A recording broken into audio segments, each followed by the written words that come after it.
Before we get started with tonight's show, I gotta thank the awesome super chatter from last week's episode, The Ace Avenue. Ace, you have been incredible. You're not just a beloved channel member, but you've been super chatting pretty consistently this past few weeks, dude. I appreciate all of your support. Thank you so much. Guys, check out The Ace Avenue's channel. His link is down in the description below. He does movie reviews. He talks about TV. He talks about sports. He talks about it all. On top of that, he's also a super fun, charismatic guy and a nice guy, I might add. So definitely go check him out. Give him some love and support. Thank you once again, The Ace Avenue, for being such a great supporter of our channel and a beloved channel member. Alright guys, tonight on Zach Milne Talks Live, the MONSTERVERSE, kind of the underrated cinematic universe, doing very well out there. They just had Godzilla x Kong come out, and the people over there are very happy with the results. They're talking about some more installments coming our way. It's happening again, guys. Robert Downey Jr. has once again been asked if he would return to the MCU as Iron Man, and his response was pretty positive. CinemaCon is going on right now, which is bringing a lot of news, and one of those pieces of news is the reveal of what we can expect from M. Night Shyamalan's next film over at Warner Brothers. And lastly, guys, it is all about that Joker Folie à Deux teaser that they dropped yesterday. I did a trailer reaction to it on the channel, but now we are going to talk about it all tonight. It's you, it's me, it's Zach Milne Talks Live. I am so excited. Let's get started.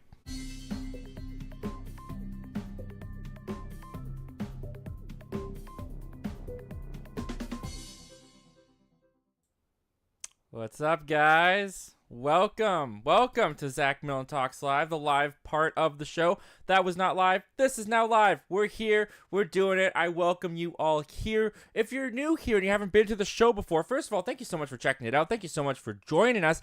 And just so you know how the show goes, we're going to talk about those predetermined topics. But in between those predetermined topics, we are going to be taking your live comments and questions throughout the show. So whatever you want to contribute to the conversation, if you want to comment on the topic itself, if you want to just ask a random question out there, be my guest. We'd love to hear from you. And if you want to, we also have a super chat guide, because I know a lot of you guys also have smaller channels of your own. So if you send in support, I want to support you back. So for $1.99, you get a community post made at the end of the show linking your channel, shouting you out. For $2.99, you get the community post as well as a link to your channel and shout out in the description of this video. For $4.99 or more, you get the community post as well as the link in the description of this video as well as next episode's video.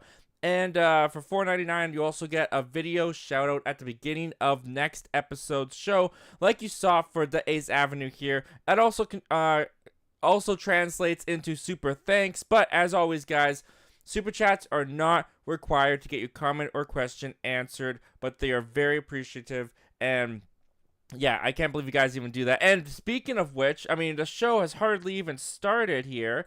And Pilon, I'm sorry if I got your name wrong, dude, but you just sent in a $10 super chat to kick off the show, dude. Thank you so much for that. I can't even believe that. That is so generous of you, man. And all you're saying is hello to me and Ace. Hello, Zach and Ace. Like that. Thank you so much, dude. Honored to have you here. So thankful to have you here, dude. Welcome to the show. With that, let's see who else is in here. Let's see who else we've got. We've got The Ace Avenue, as previously mentioned at the top of the show. Thank you so much for joining, my friend. Thank you so much for being a beloved channel member. He says, "Sup, Zach? What's going on, man? I'm excited to be here. I've been looking forward to doing this show all day, man. Been at work and just like, oh, when can I get to the show? When can we talk about some stuff?" That's what I've been craving for the whole day, so I'm super excited to be here and talking with all you guys. Frankie Beastmaker, what's going on, Frankie? Thanks for joining us tonight, my friend. He says, "For the first time in a long time, I'm here to see you again, King Zach Milne. You rock." Well, that is very generous. That is very nice of you, dude. That's way more than I deserve, but I'm happy to have you here. I'm happy to start the show with you, man. Once again, Jay Pilon is in here. Thank you again for that super chat. You also go on to say, "Hello, Zach. Godzilla -1 was my favorite film of 2023. Dude, it was up there for me. Honestly, The Holdovers was my favorite, bar none. I love the Holdovers, but right behind it was Godzilla -1. I mean, I even thought about putting Godzilla -1 in my #1 spot when I did my ranking for the entire year last year, but I adore that movie. I love that movie. That is the movie that finally got me into Godzilla, and that is the Godzilla movie that made me go and try to watch all the previous Godzilla movies before it. Yeah, that didn't work out so well. I got 12 movies in, but I'm done. I don't think I can do it anymore. I don't think I can watch any more of that Godzilla. But we will be talking about Godzilla and Kong and all the monsters in a little bit here, so stay tuned, my friend. Jay Pilon also giving a thumbs up. Thank you so much, dude. The thumbs up do help the channel, the views, the comments, everything helps the channel. You guys are incredible, just incredible with your support, and I cannot be more grateful. I cannot be more thankful to you all. So thank you so much, everybody. We got movie reviews with Ryan Lane. What's going on, Ryan, my friend? Thank you for joining. Thank you for being a beloved channel member. Always look forward to talking with you on Saturday. He says, how's it going, Zach? I'm interested in hearing about the new M. Night film. Good or bad, there's always something to talk about. That is so true, and that is one of the most unique things I think M. Night Shyamalan has for him, because it's really funny. I view myself as an M. Night Shyamalan fan.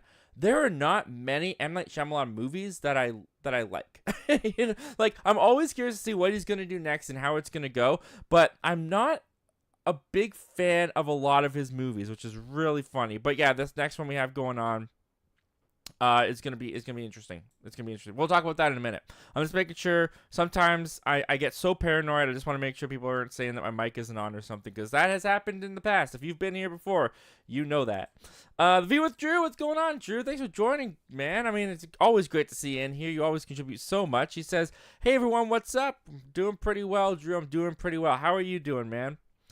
View with Drew goes on to say, excellent news, my channel is at 888 subscribers. Dude, that is incredible. Congratulations on that success, man. That's huge. You're almost there. You're almost at 900. You're gonna hit 1,000, but don't look so forward to the future. Appreciate the now. That's something that I have trouble with a lot of the time, and my wife has to slow me down a little bit, where I'm so, just focused on getting to the next part, the next point, but it's like, sit a little bit where you're at right now and just marvel in how great it is. I mean, over 800 subscribers, almost 900 subscribers, man.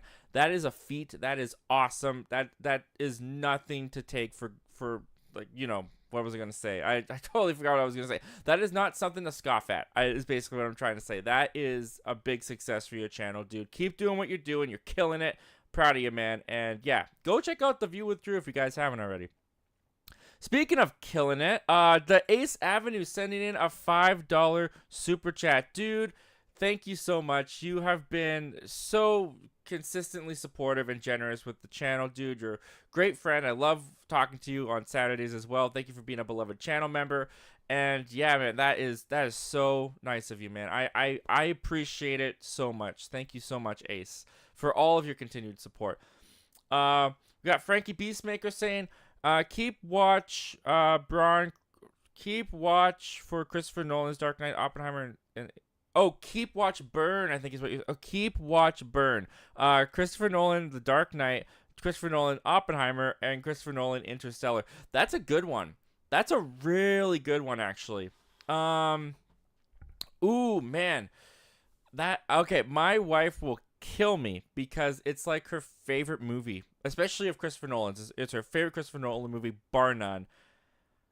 I'm gonna burn Interstellar, and I'll tell you why I'm gonna burn Interstellar. I like the movie. I like the movie quite a bit, actually. I think Matthew McConaughey gives a really good performance. I think it's very interesting. All the stuff with Murph and Behind the Bookshelf and all. My wife understands the physics. She has explained it to me many, many times. It's not that I don't understand it. It just doesn't really click with me, and it's kind of where the movie loses me just a little bit. So for that reason, I'm going to burn Interstellar. I'm going to watch Oppenheimer. I think I'm going to watch Oppenheimer. I love Oppenheimer. Oppenheimer was one of my favorite movies of last year. Definitely one of my favorite Christopher Nolan movies.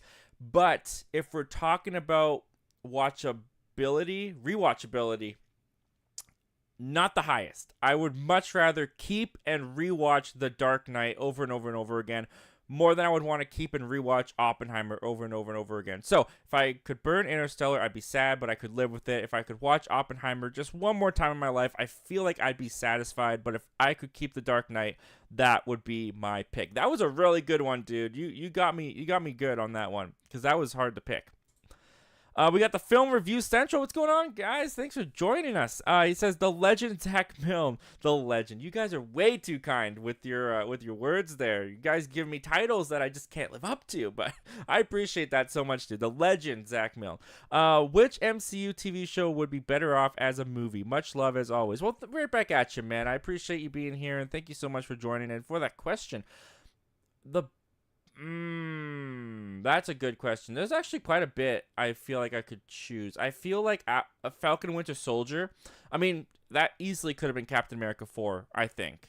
I mean, I know it kind of works as like a prelude to Captain America 4, but I think that could have been a movie. I think that would have been fine. Miss Marvel, I think easily could have been a movie. I loved the show. I loved the characters, but it easily could have been a movie, so I would definitely throw that up there. Moon Knight, I think would have been more interesting as a movie than I think Moon Knight would have been as a show. Honestly, there's a lot of MCU shows that I think just should have been movies. I think the only MCU show that I really feel like worked as a show was WandaVision and Loki. And She-Hulk, but I didn't like She-Hulk. But She-Hulk structurally, the way that they structured the episodes, that worked more in the TV format than I would think it would have as a movie. But for that reason, those are the ones I'm going with. Yeah. But a lot of them could be, most of them actually, could just be MCU shows. Or MCU movies, sorry. Movie reviews with Ryan Lane says, I wouldn't mind a Moon Knight TV show. Oscar Isaac was great in the role, and Moon Knight was one of the only 2 MCU shows I've seen. I'm guessing you meant to say I wouldn't mind a Moon Knight movie, because it was a TV show. And are we going to get a season 2? It doesn't sound like we're going to get a season 2 from what I've heard, but yeah, I thought the show was a little bit of a mess, especially by the end. It was just very rushed. But the funny thing about Moon Knight for me is it's not one of my favorite. In fact, it's one of my more at the bottom of the list MCU shows. But Oscar Isaac easily gives the best performance in any MCU show, possibly even any MCU movie or content ever made up until this point. His performance in Moon Knight is phenomenal. I also think that Moon Knight has some of the best episodes from the MCU shows. I think it's episode 5 in particular where he goes into his own mind and they kind of explore how these multiple identities happened. That was one of the best MCU episodes ever, just period. But the show overall, not the biggest fan of, but really liked some of the ideas and concepts. And yeah, Oscar Isaac, you're right, man. Absolutely incredible in the role. Movie reviews with Ryan Lane says, you must finish them all. Finish the Zilla movies. I know, man. I know. I'm just... I don't know. Maybe the next MONSTERVERSE movie that comes out, maybe I'll prep a year in advance as opposed to a couple months, because that was the big killer for me. Was I had my schedule planned out of how I was going to watch these Godzilla movies. Because for those of you who don't know, my plan originally was to watch all the Godzilla movies and then do a massive every Godzilla movie ranked when Godzilla X Kong came out. But that was supposed to come out at the end of this month. It was supposed to come out, I believe, April 26th. So I had a whole schedule planned of how many movies I was going to watch leading up to that. I mean, I still have like 3 weeks from my original plan to finish all the Godzilla movies. Then they moved Godzilla X Kong up to March 29th, and my whole schedule just blew out of proportion. I'd have to watch like 3 Godzilla movies a day or something like that in order to make it work, and that really screwed it over. And then I got burnt out on watching all these Godzilla movies because they were just too much. So I need a break. I watched 12 in a row. I need a break. Maybe I'll go back to it. Maybe I'll continue, because I still have a letterbox where I'm trying to give my thoughts on every single Godzilla movie, and that stopped at 12. So if you want to get a little bit of my thoughts on the Godzilla movies, go check out Letterboxd. Zach Milne talks. It's just Zach Milne talks movies on Letterboxd, and I got my thoughts up there. But yeah, I don't know if I see myself finishing the Zilla movies anytime soon, my friend. Let's see here. We got movie reviews with Ryan Lane also saying, The View with Drew, congrats, man. Yeah, congrats, View with Drew. Absolutely incredible what you're doing over there, dude. And yeah, keep it going. Keep it up. The Ace Avenue saying, congrats to Drew. We got, have you seen that with T in your beloved channel member? What's going on, T? Thanks for joining, man. Saying, hey, Zach, hey, Ace, hey, Ryan. And Ryan saying, hey, T. I love when you guys talk in the chat. It's great to see this community bond. Have you seen that with T? Says, did you just say burn Interstellar? I might have to take my like back. Yeah, I mean, hey, look, man, it was a gun to my head. That's what I'm saying. I like the movie. I do like it, but a gun to my head when it comes to those watch, keep what is it? Keep, watch, burn type of questions. I just try to go by watchability. What could I watch the most? Interstellar would be the least I could watch out of those 3 movies, but I still like it. I really like it. Frankie Beastmaker says, I got you to 900 view with Drew. Oh, so you just crossed 900 subscribers, Drew. That's awesome. Congratulations, man. On your way to 1,000. Very excited for you. Chuco's Powerhouse Cinema, what's going on? Thanks for joining again. It's great to see you in here as always, my friend. Says, hey Zach, great slate of reviews lately. If you had to pick a horror villain you think you could take on, who would it be and why? Well, first of all, thank you so much for that, man. I've really been enjoying the movie reviews I've been putting out lately, and definitely trying to see more this year than I did last year, because I think last year I think I only have 33 reviews on the channel for movies that I saw last year. I want to surpass that, man. I want to get up there. My goal is to hit 40 reviews this year. I want to get 40 movie reviews on the channel. So I'm working at that. I'm trying to see more than I would usually see, and trying not to be as, well, if it's got bad reviews, I'm just going to skip this one. I'm trying to do my job. I'm trying to go out there and do the job. I'm seeing what I can. But, there's still things I'll pick and choose from time to time. For example, I'm not going to see the first Omen or Immaculate, probably just not my thing. But I appreciate that. Thank you so much, dude. As far as if I had to pick a horror villain I could take on, who would it be and why? Chucky. It's Chucky. Easily Chucky. I think Chucky, first of all, Megan would kill me. Megan would destroy me, so I'm not going for Megan. Chucky, though, he's a short little shrimp, yeah, he's got his little knife and his orange crazy hair, whatever. I'll kick him in the face, send him flying. What's funny? Those old Chucky movies, like the way he gets tossed around left and right, like it's easy. Get rid of him. I got a dog, stick the dog on him. My dog would devour Chucky. My dog would kill him, rip his clown orange hair out, take his knife and stab him and rip his arm off. Chucky, bring it on. Bring it on, Chucky. I'm not scared of you. Not anymore. I was when I was a kid. Frankie Beastmaker is saying, Deadpool 3 is going to be 2 hours and 10 minutes. I saw something about that the other day, and you know what? It's too short. It's too short. I know it's not probably actually too short. They've seen the movie. They've paced it. I trust they paced it well. But there is sometimes where I hear movie runtimes and I'm like, whew, that is really long. I hope they can fill that up. Like, what was it? I think it was Dune 2.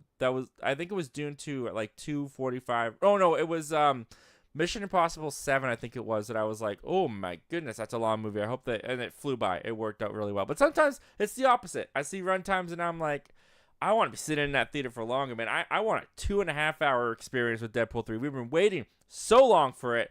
I want to just sit there and relish in it. Like 2 hours and 10 minutes, we're going to be out of here so fast. I want to sit. I want to enjoy it.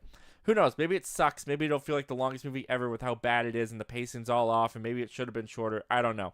But I hear that and I'm satisfied. 2 hours, 10 minutes. Awesome. Sounds great. But I could go for longer. Have you seen that with T? Says, I think I could take Megan and Chucky. Megan just seems sturdier. There's something about, first of all, I think Megan's like a full-on like android, like she's like a full-on robot. So there's something about her that I feel like if I punched her, it would just like break my hand, Whereas Chucky, like I feel like I could push his face in and his cheeks would bent in and get dents and he kind of looks like a Cabbage Patch Kid to me. That's how I picture Chucky being built. He probably has the texture and the build of a Cabbage Patch Kid, and for that reason, I feel like if I kicked him in the face, I could they burn him in the first movie. Do they show what's behind No, he just melts.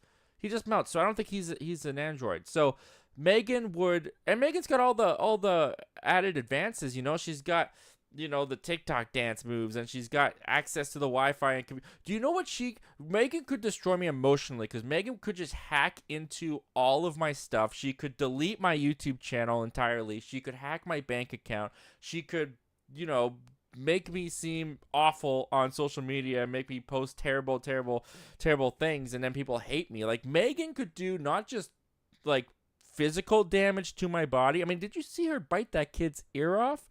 Yeah. She could do physical and she can do emotional damage to me. And I think I'm more scared of the emotional damage that Megan could do. Whereas Chucky, he's just a little shrimp. You kick him, you fly across the football field. So I think he's fine.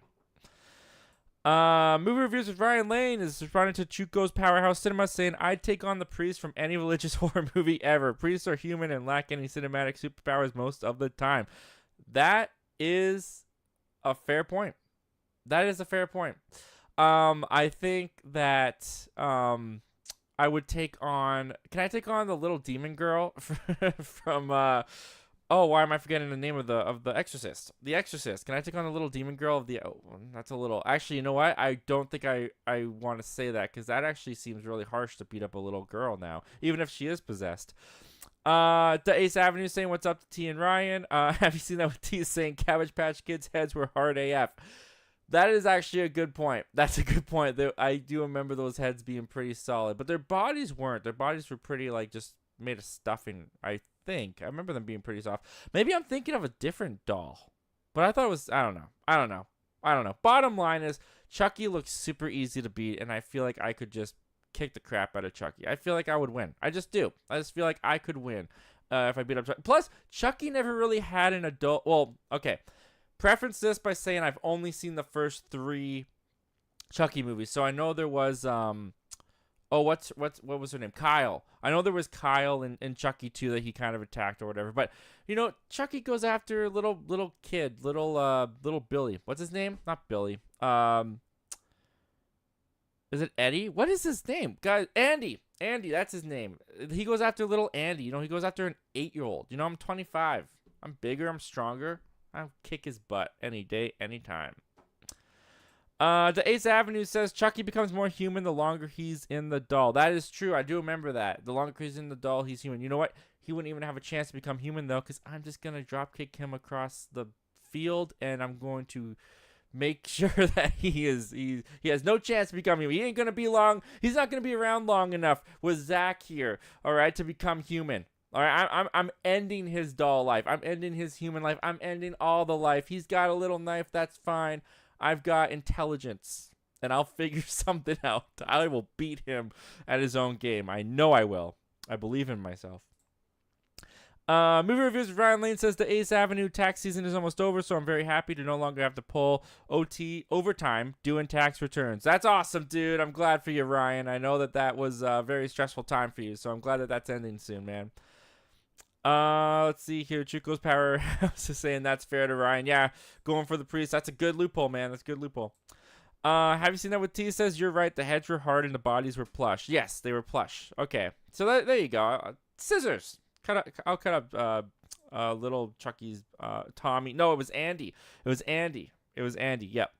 The Ace Avenue says the last few Chucky movies were really good. I recommend Curse and Cult. Yeah, I never got around to watching those. I might do them because I was doing the Chucky reactions every Halloween, and I was trying to build a series. And then I did a movie reaction to Chucky 3 that I had issues with, and the video just didn't turn. I don't think that it recorded, if I remember correctly. Something happened with it. Yeah, it didn't record. I forgot. It didn't work. So I had a reaction shot.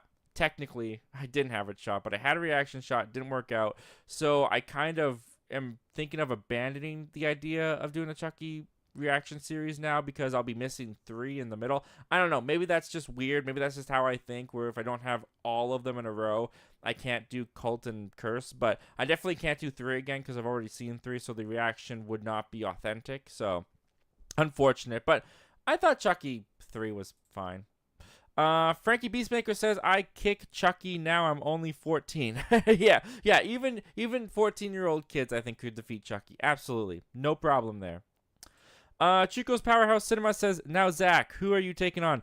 Alien or Predator? Ooh, I'm dead either way. Okay, so the question isn't who am I taking on. The question is, how do I want to die? Now, they're both horrific options here. Because Alien has acid. And they're, in my opinion, freakier to look at. So do I want to be looking into their face as their face huggers attach my face and as their acid drips down on me and that little tongue mouth thing comes out. It seems like a scarier death. Now, Predator, though, predators are hunters. And do I want to be hunted by something I can't see, but when I hear that crackling sound, know that I'm a goner? I'm going to take Predator. And here's why I'm going to take Predator. Because in the movies, I have seen predators just use their little laser device to blow up heads. And when I'm thinking about how I would die, I feel like a predator's laser blast to my head would not only be pretty freaking cool. Like, put that on my tombstone. I'm totally fine with that. But it would also be a more quick and less painful way to die than I think having an alien look at me and devour me or spill acid on me or put a freaking face hugger on me and put itself in my body. That's so invasive. So I'm definitely going to choose Predator. I think Predator is the better way to die. Absolutely. I don't know why I went that direction with the question, but we did. Nathan's Random Movies, what's going on? Nathan, thanks for joining, man. Good to see you in here, my friend. Hi, Zach. Will you be seeing Civil War this weekend? I will be seeing Civil War this weekend. I'm planning on going on Friday. Unless something comes up tomorrow again and I'm able to go to a Thursday showing like I was able to do for Monkey Man. But yeah, for Civil War, planning to go on Friday. And I'm really curious. I'm really looking forward to it. The reactions came out on Twitter the other day, and they were pretty good. They were pretty divisive, which I always get really interested when a movie is divisive. For the most part, I felt like they were pretty positive for how the movie was, but the politics in it sounded like it was pretty controversial and stuff like that. So, not like super looking forward to that part, but the fact that it's thrilling and enthralling, and a lot of people have said it is. It looks like a movie that could be the talking point of the year. It really does. And I'm really looking forward to it. So Friday, I will be seeing that. And it's going to be great. I hope. By the way, guys, Movie Reviews with Ryan Lane, our beloved channel member, also sent in a $5 super chat, dude. Thank you so much for that, man. Completely, I'm baffled. I'm completely blown away by all the support from you and Ace and Jay, and thank you so much, man. That means so much. And you go on to say in your question, I have Star Trek VHS tapes just like the ones on your shelf. Are they from childhood or did you get them online? They're from childhood. Yeah, they're pretty. What do I have here? I got Voyage Home. So it's pretty banged up. I don't know if you can see that. It's pretty banged up. It's pretty old. I think I had this from I think I was 10. Because I used to have the whole set. Like, they complete the Starship Enterprise when you put them all together. But I'm missing Motion Picture now, and I'm missing 5, and I'm missing 6, and I don't know where those ones went. But yeah, I've got Wrath of Kong. That's not the title. I got Wrath of Khan. And which is easily the best one. I know that's like the stereotypical thing to say, but it is. It's the best one. And then I got Search for Spock. And then I have First Contact, because I was trying to get a little bit more. Basically, those came because my friends and I were really into Star Wars when I was growing up. And then a couple of my friends transitioned to Star Trek. So I was trying to get into Star Trek to catch up with them. And aside from a couple movies, basically the ones I have here, Wrath of Khan, Search for Spock, and Voyage Home, never really got into Star Trek. Never, but I also was trying at the age of 10, so maybe I need to try now that I'm 25, and I might understand or I might not understand, but I might tolerate the slow pace a little bit more, because as a kid, I just thought they were boring. Aside from those three, I thought those three were good, but even like the original series, I tried to get into, and I just couldn't get into it, and yeah, eventually, those friends that did get into Star Trek kind of drifted, as you do, and that was kind of the beginning of it, was them getting into Star Trek, and I just couldn't get into it. But I tried, so I went to a thrift store and I found all those and I bought them, and yeah, I was like 10 years old when I got those. The Ace Avenue says, funny story, I was doing my Halloween movie rankings and I accidentally moved the Halloween theme song to the wrong spot on the upload. It started playing and it freaked me out. That's funny. That's really funny. Yeah, I've had moments where I have posted a video and I don't know how it happened, but the clip or something got moved into the wrong spot. And at that point, it's just like, Do I fix it? Do I not? I don't know. Do I delete the video and then re-edit it and put it back up? I've done that once. I can't remember what it was for, but I did that once. But for the most part, yeah, I've had those editing mishaps happen as well, man. And that one's really funny though. The Halloween theme scared you. Let's see. We got Frankie Beastmaker saying, Zach, because you're so nice and entertaining, I got you to 2.7K. No need to thank me. Only thing I want is enjoying tonight's live. Well, thank you very much, man. I mean, like, not just for that. I mean, that's awesome. But just for the kind words of saying, yeah, I'm glad you're entertained. I'm glad you're having fun. That's what I want to bring. That's what I want to do. I want to just have this be a place where we can just chat and hang out and, get some movie news in there as well and talk about some movie news. And speaking of movie news, let's get started and let's move on to topic number 1. And once again, thank you everyone who's joining. Thank you everyone who's here. We will take a brief intermission for the questions and we will move on to this. All right. Topic number 1, guys. All right. So, one of the more underrated cinematic universes that I feel like it's overlooked, in the world of MCUs, in the world of DCEUs, now transitioning to DCU, in the world of Pooniverses, we have the MONSTERVERSE. And the MONSTERVERSE, believe it or not, is a decade old. I mean, the first one, 2014's Godzilla, kicked off the whole thing. We just finished off with Godzilla x Kong.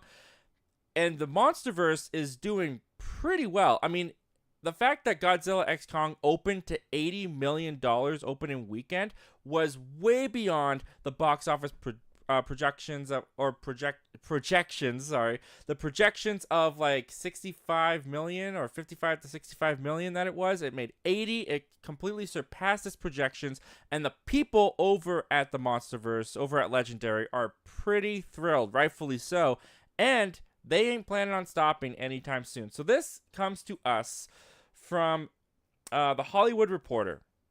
And they had to say, jaws dropped at Legendary and Warner Brothers when Godzilla x Kong The New Empire opened to $80 million in North America over Easter weekend, despite getting shredded by critics. It wasn't quite double what tracking services had predicted, but close enough. And by day 10, its global cume had hit an impressive $361.1 million as it stayed atop the chart. So what next?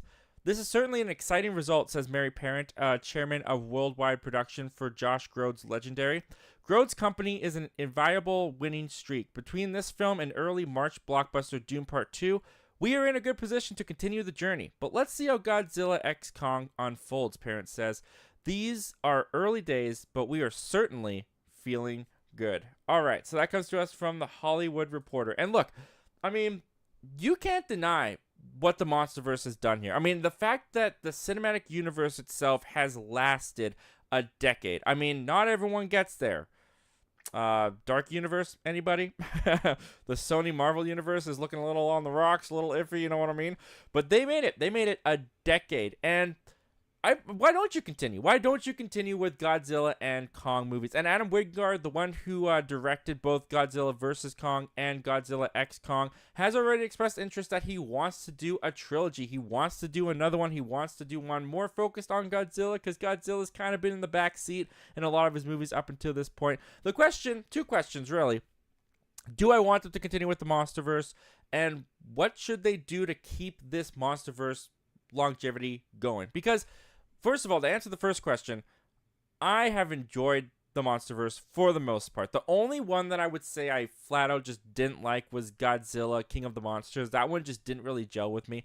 But I really enjoyed Godzilla 2014. I thought Kong Skull Island was such a blast. I enjoyed Godzilla vs. Kong. And Godzilla x Kong, I had such a blast. I had such a huge smile on my face the entire time during that movie. These movies, they're just big, they're just dumb. They give us monster action. They know exactly what the audience wants. So yeah, I'm down for some more. The question with the longevity, though, is how long can you milk Kong and Godzilla? Because those are really the only faces of their MONSTERVERSE at this moment. And I do think that there's going to come a point, and you can argue that there's not going to come a point because Godzilla has like 33 films in his own franchise alone, and audiences still love Godzilla. But I do think there's going to come a point in this MONSTERVERSE where Godzilla, Kong, they're not going to be enough. And I do think that the MonsterVerse is going to have their Avengers level moment where they have a bunch of monsters come together to fight some kind of threat. And that's something that the old Godzilla films, the ones that I've seen, did do, is they would bring other monsters from other franchises into the mix. You'd have Godzilla team up with his friends to take down some threat, whether it be aliens, whether it be a bigger monster. And that's definitely something that I think the MonsterVerse is going to have to do moving forward. Because, yeah, Kong, awesome. Godzilla, awesome. Probably never going to get tired of them. But this pairing, you know, eventually the excitement and the event of it all is going to wear down. Now, they've already introduced some monsters. They've already got a Mothra in here. If you watched Godzilla King of the Monsters, they had Ghidorah introduced in that one too. If they can find a way to take these monsters and do something of their own, do their own story, make a Mothra solo movie, make a Ghidorah movie, and do something where you expand this even more beyond Kong, beyond Godzilla, I do think that there could be a lot of life left in the MonsterVerse. I think that they could keep going for another 10 years. There is something about their blockbuster making that isn't so easy to get anymore. Like, yeah, you got the superhero films, yeah, you get the big action films, but big, giant, kaiju titan monsters fighting on screen, this is really the only universe that is providing that to the extent that it is. So I think the MonsterVerse definitely has earned and deserves all of its success that it's gotten, despite some of its lows and its highs. I think they're off to a really good start, and I think that this franchise has a lot more to go. So I'm with them on this. It's looking very good. Let's keep it going. What do you guys think of this? What do you guys think of the MonsterVerse continuing to go? Do you think that there is a longevity to this universe? Do you think they need to do something, switch it up drastically different so that we can continue to enjoy this on the scale that we are enjoying it at? Comment down below. Let me know all your thoughts and opinions about that, guys. And with all that out of the way, let's go and see what you guys are saying in the live chat about this. And tell me, guys, what did you think of Godzilla X Kong? What have you thought of the MonsterVerse up until this point? And we're gonna kick things off. We're gonna go to middle class film class. What's going on? Thanks for joining us. Happy to have you here. It's great to see you. Says Civil War was a total blast. By the way, saw it in IMAX. Intense. Yeah, that's the word that's kind of been coming up with all the reactions. Is intense, and I'm here for it. I'm looking forward to it. Let's get these guys down because we're not on that topic anymore. There we go. Yeah, I'm looking forward to it. I think it's gonna be a tough watch. That's what I expect, but I think I'm gonna be really impressed by the story and the filmmaking. That's my prediction. I'm really looking forward to it. Nathan Driner Movies says, what have you seen for the first time recently? I saw Rocket Man, loved it. Rocket Man is great. Love Rocket Man. Don't Worry, Darling. That was a good one. I like that one. King Kong 05. Oh, you watched King Kong 05 for the first time. You know who's going to be stoked about that is Jacob Hubbard and Sully Streams. They love that film. Swept Away. Don't watch it. Okay, so you didn't like that one. And The Gentleman. Yeah, The Gentleman. So good. For the first time, honestly, I've only watched an Amy Poehler and Tina Fey comedy from the early aughts called Baby Mama, because my wife loves that movie and she really wanted to show it to me, so we sat down and watched it the other day, and it wasn't bad. I chuckled a couple times. I had a couple moments that I liked. So honestly, other than that, I haven't really watched anything else new. I've only watched Baby Mama. I couldn't really tell you why, but that's what my life has been up to as of late. Movie reviews with Ryan Lane. I would take on the Predator because Predators only attack combatants. I don't know. I can't read. I'm so weak the Predator wouldn't even notice me. That is a good point. Because they don't. Okay, I always thought that they just didn't attack women. That was what I thought when I earlier on. But I guess you're right. If you're weak, they just won't attack you. Yeah, I'm no threat to a Predator. I'm no threat to a Predator at all, so why would they attack me? That's a really good point. Let's see here.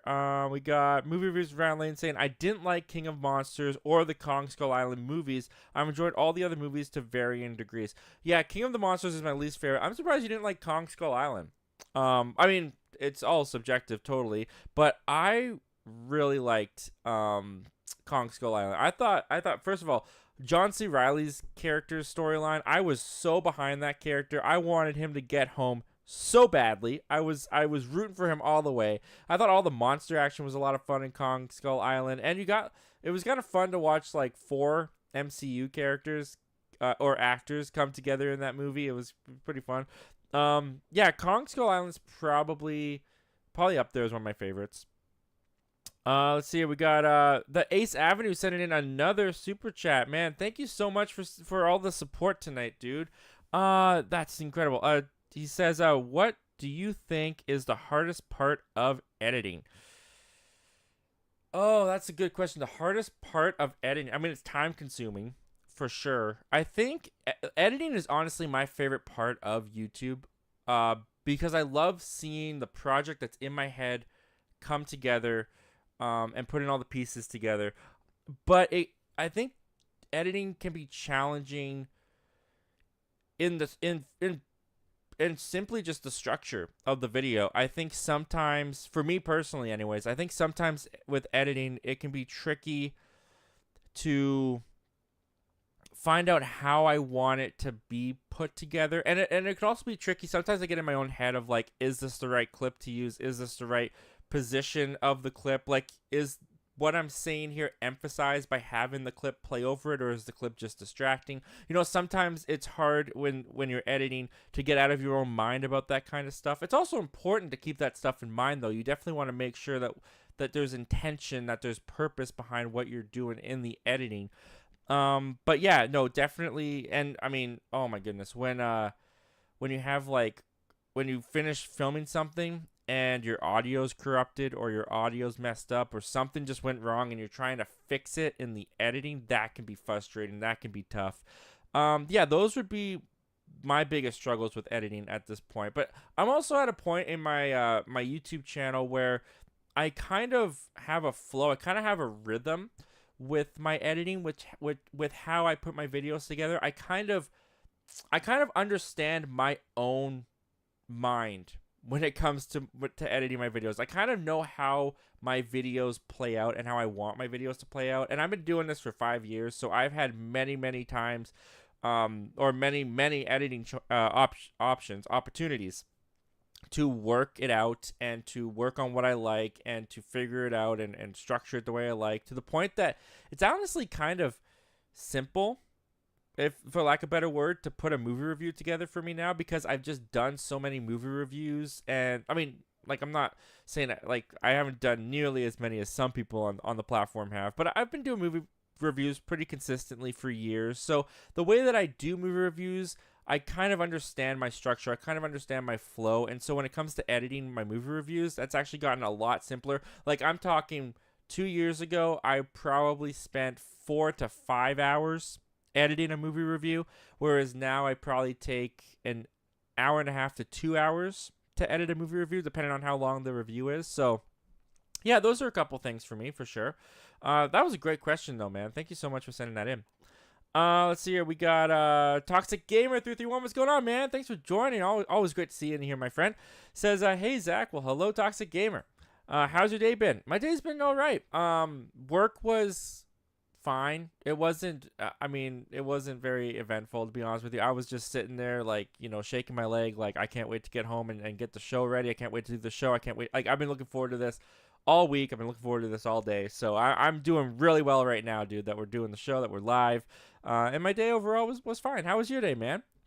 He says, Life with GR. Well, welcome, Life with GR. Thank you for joining. Says, Zach, Godzilla X Kong: The New Empire was so good. I had to review it. I had to review on it literally. I have a review on it literally. Either way, I think you have a review on it. So that's awesome, dude.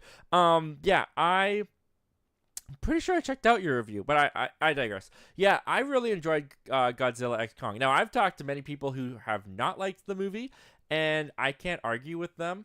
If they didn't like the movie, they didn't like the movie, and I understand why they didn't like the movie, because the movie is really dumb. The movie has boring human characters, but the movie does not lack that Titan action, man. That Titan action was great. It was so much fun. There was a part in the movie, I don't want to spoil it, but Kong uses another character to beat up a bunch of enemies, and when Kong when he did that, I sat there in the theater and I was like, worth the price of admission.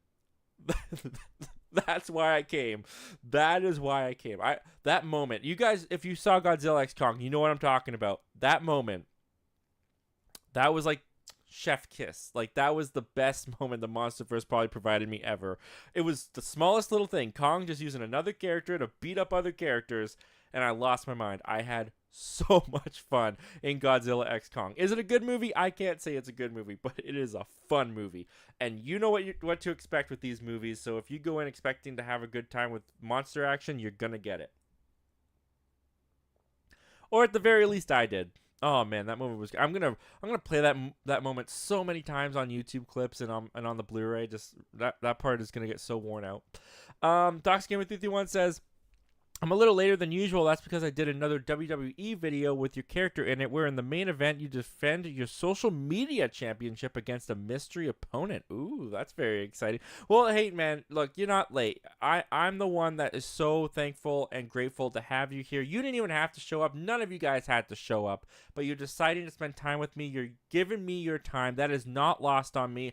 I truly appreciate it, guys. And yeah, the show is always made better because you're a part of it, guys.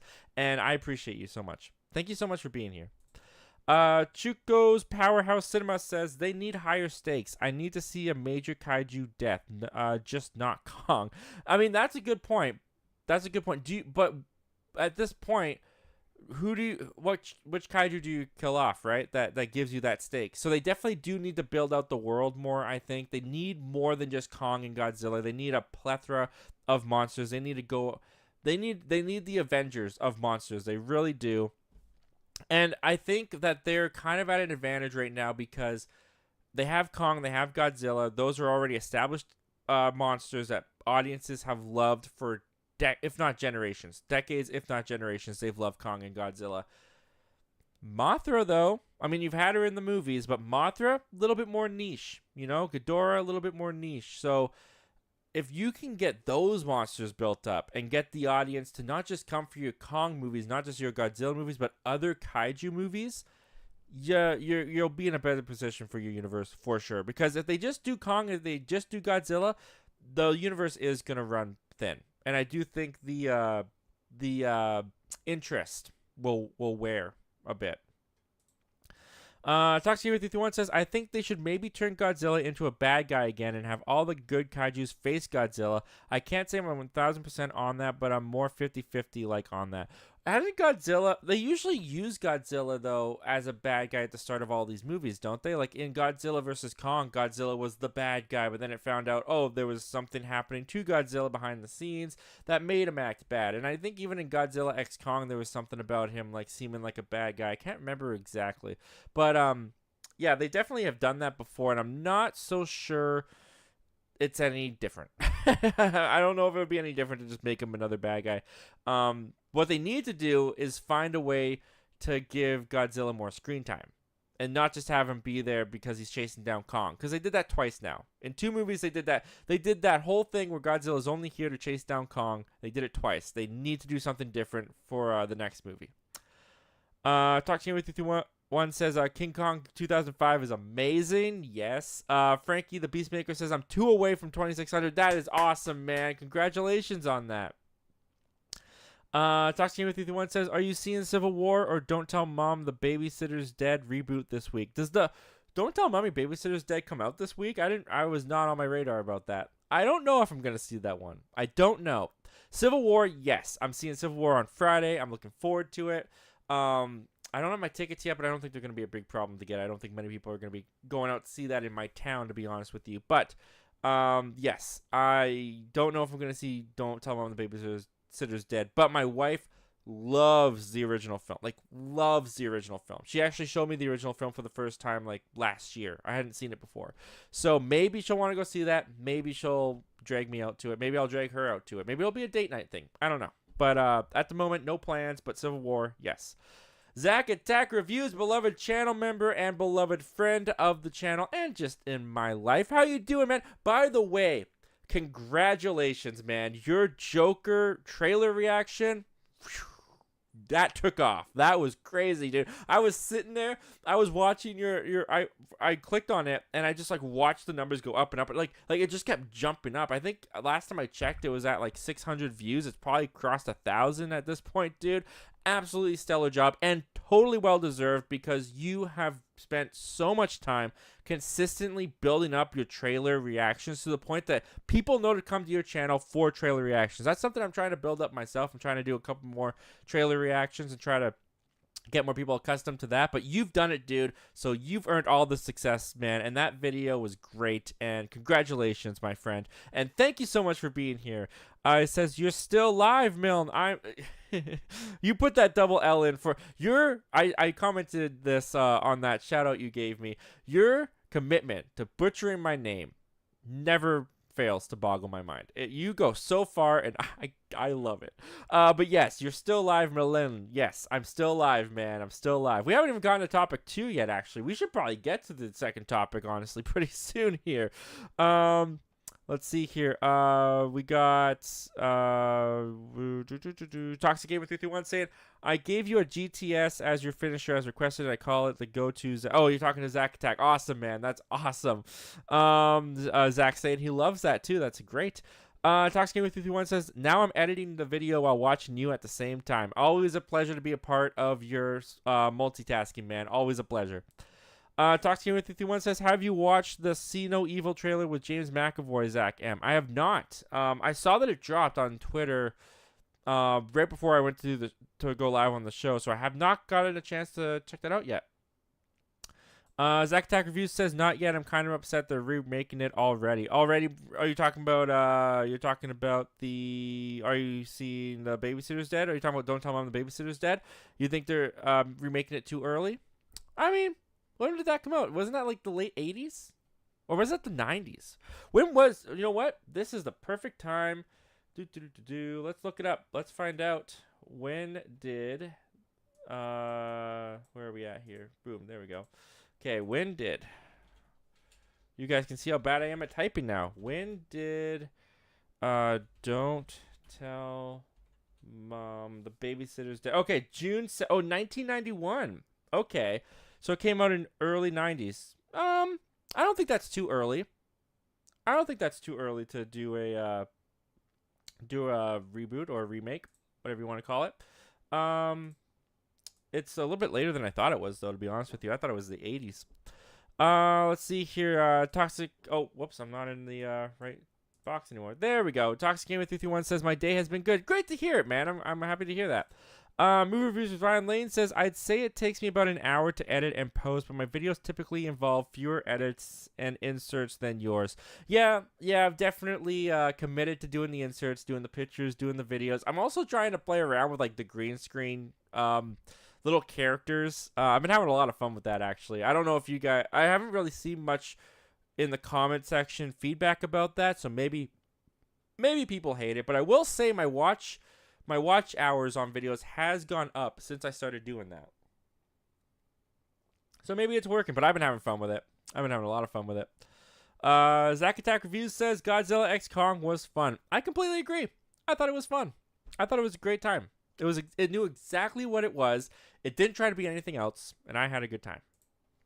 Frankie Beastmaker says, keep watch or burn. Martin Scorsese's Killers of the Flower Moon, The Wolf of Wall Street, or The Departed. I can't really play this one fairly because I haven't seen The Wolf of Wall Street. So I'd burn it because my life wouldn't change. So I'm going to burn Wolf of Wall Street just because I haven't seen it, and that would keep my life consistent. As far as what I would keep and what I would watch Killers of the Flower Moon, and I would keep The Departed. The Departed is probably, because I haven't seen everything Scorsese's done. Obviously, I just admit I haven't seen Wolf of Wall Street. But I will say The Departed is probably my favorite Scorsese movie that I have seen. I love The Departed. So I'm going to keep The Departed, and I'm going to watch Killers of the Flower Moon, and I'm going to burn Wolf of Wall Street to keep my life consistent. The Laser, what's going on, man? Thanks for joining us. You said you were coming here with jokes, so I'm nervous, but excited at the same time. He says, don't ban me, but I got a good joke. Why does Santa not have kids? Because he only... Okay.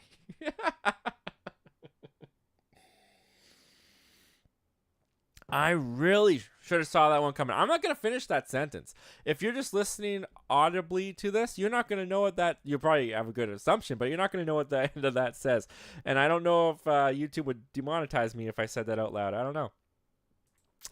Zack Attack Review says, yo, when he beat the other with another, I was LO. Yes, dude, that was so good. That was so good.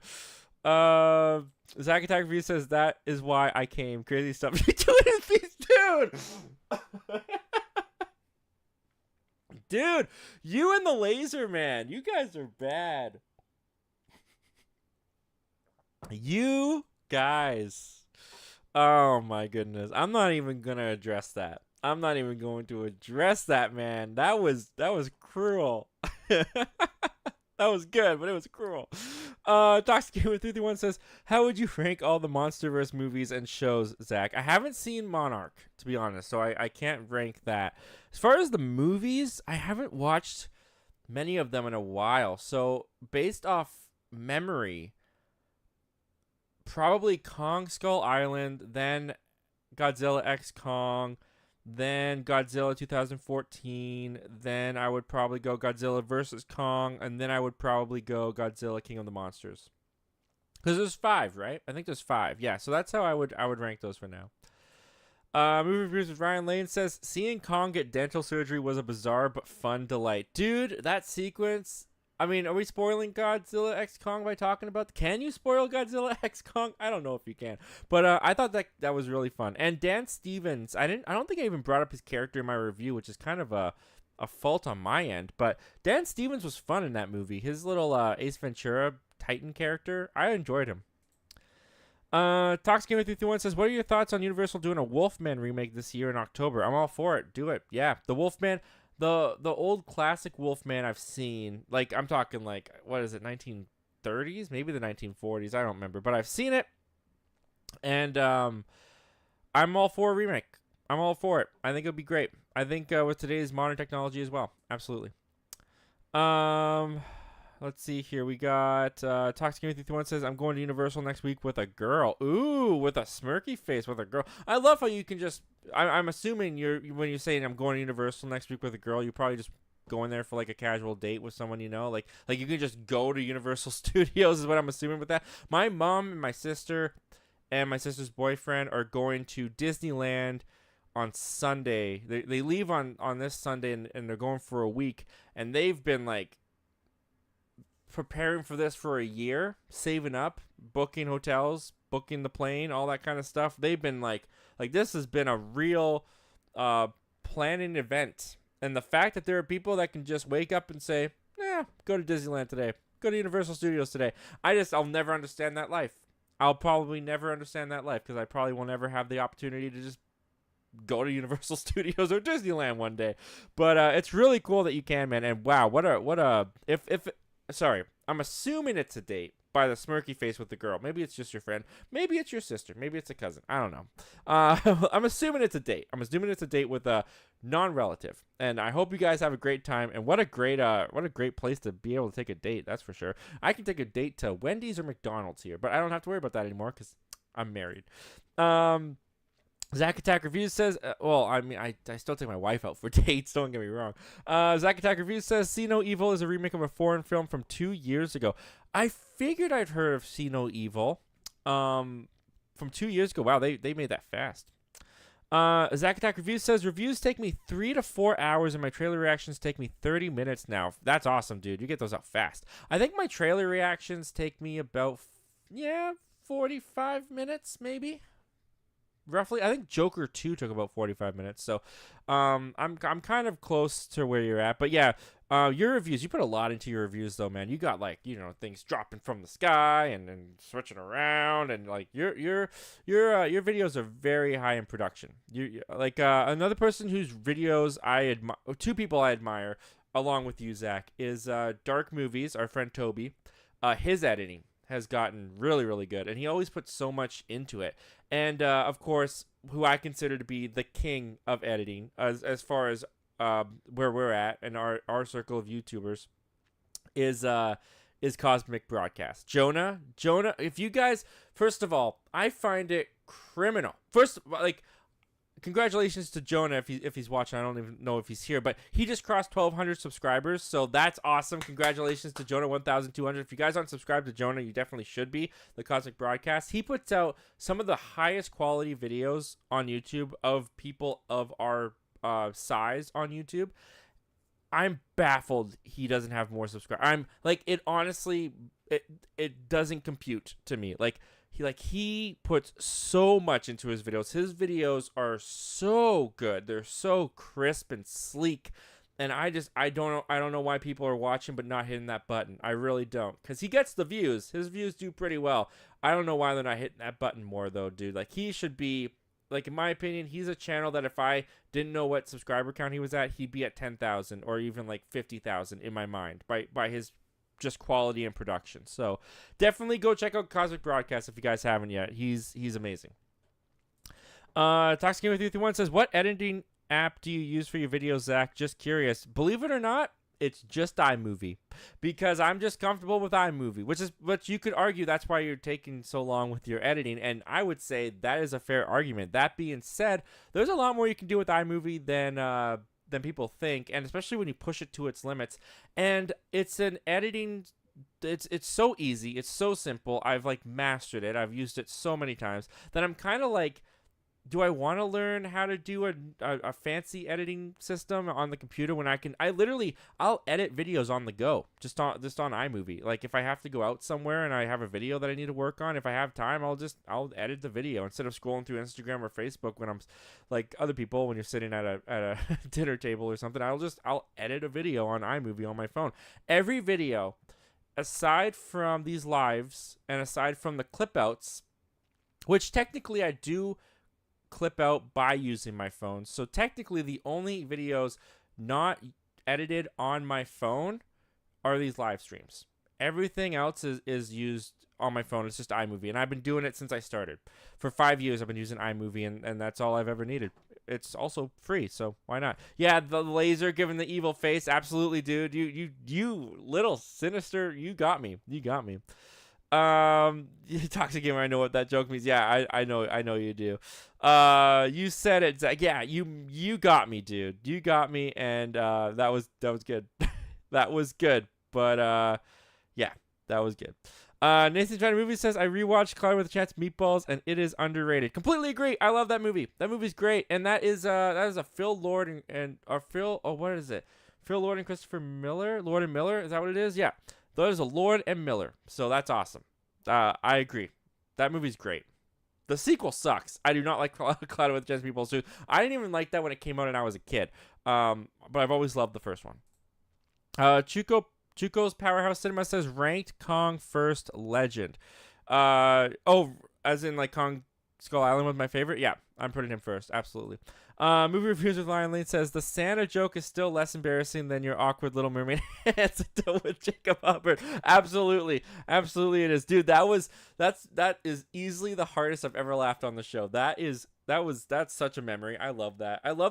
That's something I love about doing the live shows too. Especially with guests, especially when I have my friends on. Like, that moment I'll have forever. Like, it's on the channel. If I want to relive that moment, I can go and watch it. And it just happened. It was not planned at all. It couldn't have been planned. It was just a spontaneous moment between me and my friend Jacob, and it was so fun. And yeah, that was funny. That was a funny one. That's probably the funniest thing that's ever happened on the show, I gotta admit. Right, let's do Toxic Game with 51, and then we'll go on to topic number 2. Toxic with 51 says, I love the scene from the trailers where Kong throws Scar King into Godzilla and Zilla hits him with his tail. Yep. Even more fun in the movie. All those scenes were just all the fights, all the kaijus, all the titans smacking up against each other. Could have phrased that better, but you know, smashing each other, and nope, that's not better. Punching the crap out of each other. All the titans punching the crap out of each other. I endlessly enjoyed. Had so much fun with that movie, and it was great. It was just great. All right, we're getting a little off the rails here, so we're gonna take a pause with the comments and questions real quick, and we'll come back to you guys in just a minute. We're gonna move on to topic number 2. And topic number 2, if I pull this up properly, is going to be little spoiler, it's going to be this. All right, so the MCU. If you guys couldn't tell, pretty big fan of the MCU, especially in its heydays from Iron Man to Endgame. Now, the MCU has continued, but some would argue it's not doing as well. It's not doing so great. I would argue that maybe the quality has dipped a little bit, but the MCU is far from being a train wreck, in my opinion. I'm still enjoying it. I'm still having fun with it. The box office is still pretty healthy for these movies, but looking at the box office of now and looking at the box office of earlier days, no one can deny they have declined. They've gone down a little bit. Their average is not $1 billion a film anymore, and they are kind of in a rebuilding stance, right? And now we've got Bob Iger back at Disney, and he recently just came out and said, you know, we're going to focus on franchise. We're going to focus on what we know works, because that's what got us successful with Marvel in the first place. Which brings up the question that many people have been asking for a very long time. All right, when's Chris Evans coming back as Captain America? All right, when's Robert Downey Jr. coming back as Iron Man? When are they going to bring these characters back as into the MCU? When are we going to see Iron Man again? When are we going to see Captain America again? Now, unfortunately, I do think that will happen. I do think one day we are going to see Robert Downey Jr. and Chris Evans return to the MCU. And we just got one step closer to that being a reality, because Robert Downey Jr. recently came out, talked to Vanity Fair, and he said he'd be happy to. This comes to us. Nope, that's the wrong one. Here we go. This comes to us from Vanity Fair. Fresh off of his Best Supporting Actor Oscar win for playing Lewis Strauss in Oppenheimer, Downey opened up about the potential of returning to the MCU. When asked if he'd ever consider returning, Downey didn't seem to bat an eye. Happily, he said, that role chose me. Downey went on to shout out president of Marvel Studios Kevin Feige, likening him to a casino. I always say never ever bet against Kevin Feige. It is a losing bet. He's the house. He will always win. After starring in 10 Marvel films, Downey officially exited the MCU in 2019's Avengers Endgame, where his beloved Tony Stark sacrificed his life to save his fellow Avengers. Downey's exit was so perfect that Feige told Vanity Fair in December that the actor would not return to the franchise. We are going to keep that moment and not touch that moment again, Feige said.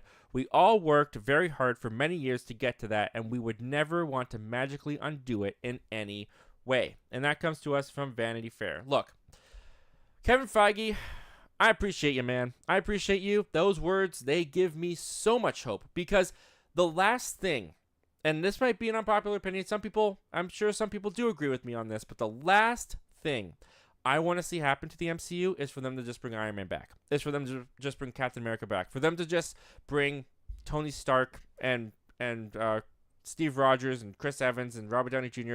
back into the MCU to try and get the buck, to try to get back on top to where they were. Because what he says there is totally true. They worked for years, both behind the scenes and the audience for years. They built up these characters. We loved them. We followed their stories. We were so invested. We were so engaged that when we got the ending of Iron Man, when we got Tony Stark's sacrifice, it felt so earned, and it was so emotional because we went on the journey with the character.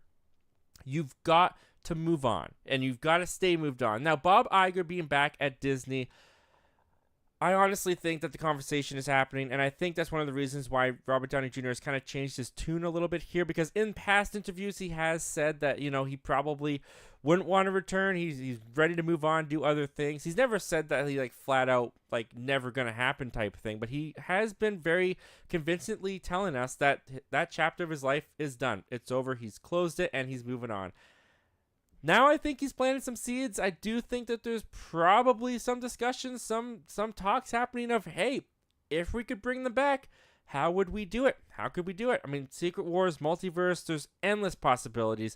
I just think it would be a massive mistake. And if we were continuing in the era of the Marvel Cinematic Universe that we had in their earlier days, maybe it wouldn't seem like such a big deal. But there was clearly an attempt at having a break after Endgame.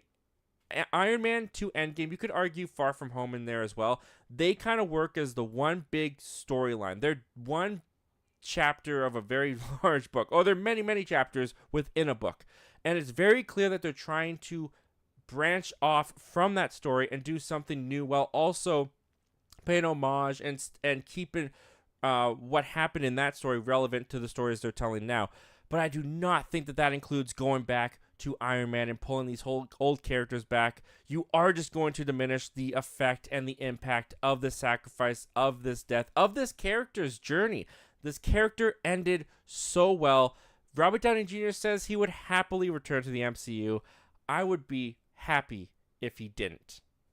That's just my thoughts and opinions on this, guys. I mean, this has been a topic that we have talked about for so long. It's not really anything new, but what is new is Robert Downey Jr.'s attitude changing towards it. What do you guys think this means? Do you think this means that he is willing and is possibly in negotiations to eventually come back to the MCU? Do you think he should come back to the MCU, or do you think Iron Man should just stay away, stay dead in the universe? Comment down below. Let me know all your thoughts and opinions about this, guys.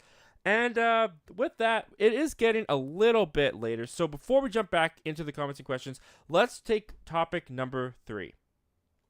And topic number 3 is not going to be this, so we got to get rid of this. I'm still working on getting used to this, you know? I'm not fluent yet, but we're going to work on this. Ooh, look at that guy. Yeah, that's nice.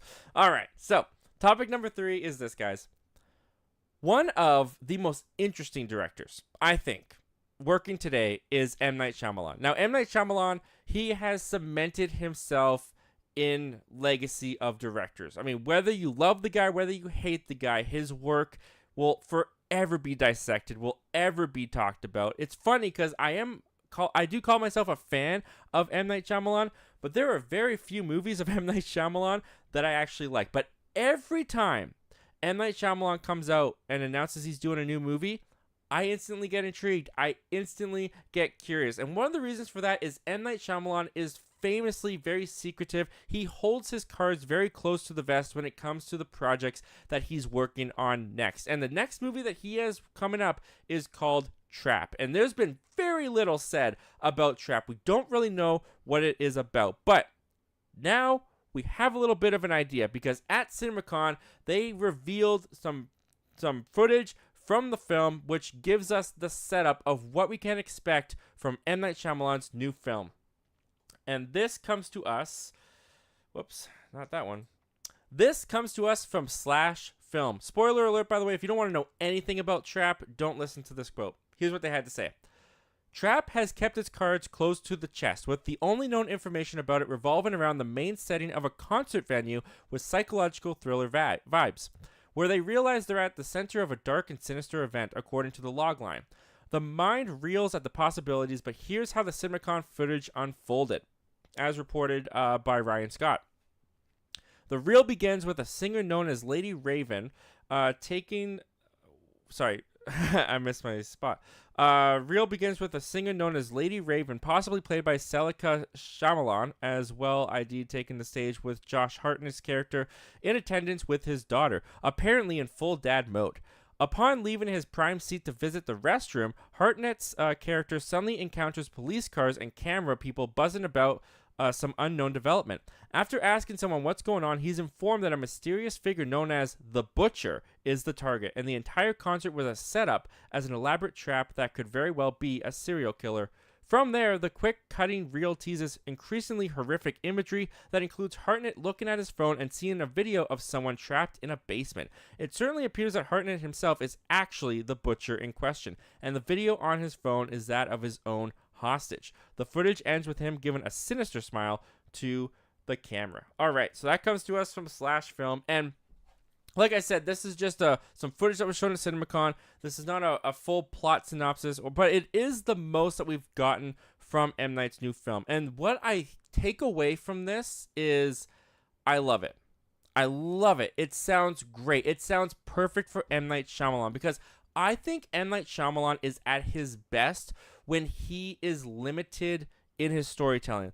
Split is one of my favorite M. Night Shyamalan films because for the most part, it stays in this pocket of just focusing on a character with multiple different personalities who have kidnapped 3 teenage girls. That is the story. That is the movie. And that is mostly where the movie sits. I mean, The Sixth Sense, also very focused, a very in-pocket movie. When he gets bigger, when he tries to get more ambitious, like old people trapped on an island that is aging them, great premise. you kind of overdid it a little bit for me, M. Night Shyamalan, with all the science and all that kind of stuff that went behind it.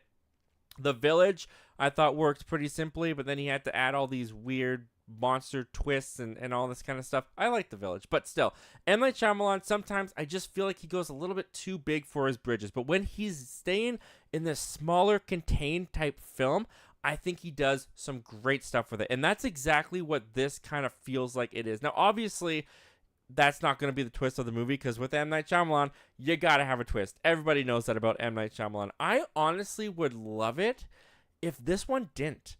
I think M. Night Shyamalan has kind of trapped himself in this corner of people expecting a twist from his movie. Every single movie has to have a twist, and I feel like M. Night, over the years, has gotten in his head about that and has tried to make his movies, his stories, seem bigger than they are by trying to incorporate some twist, just trying to shoehorn and force it in there.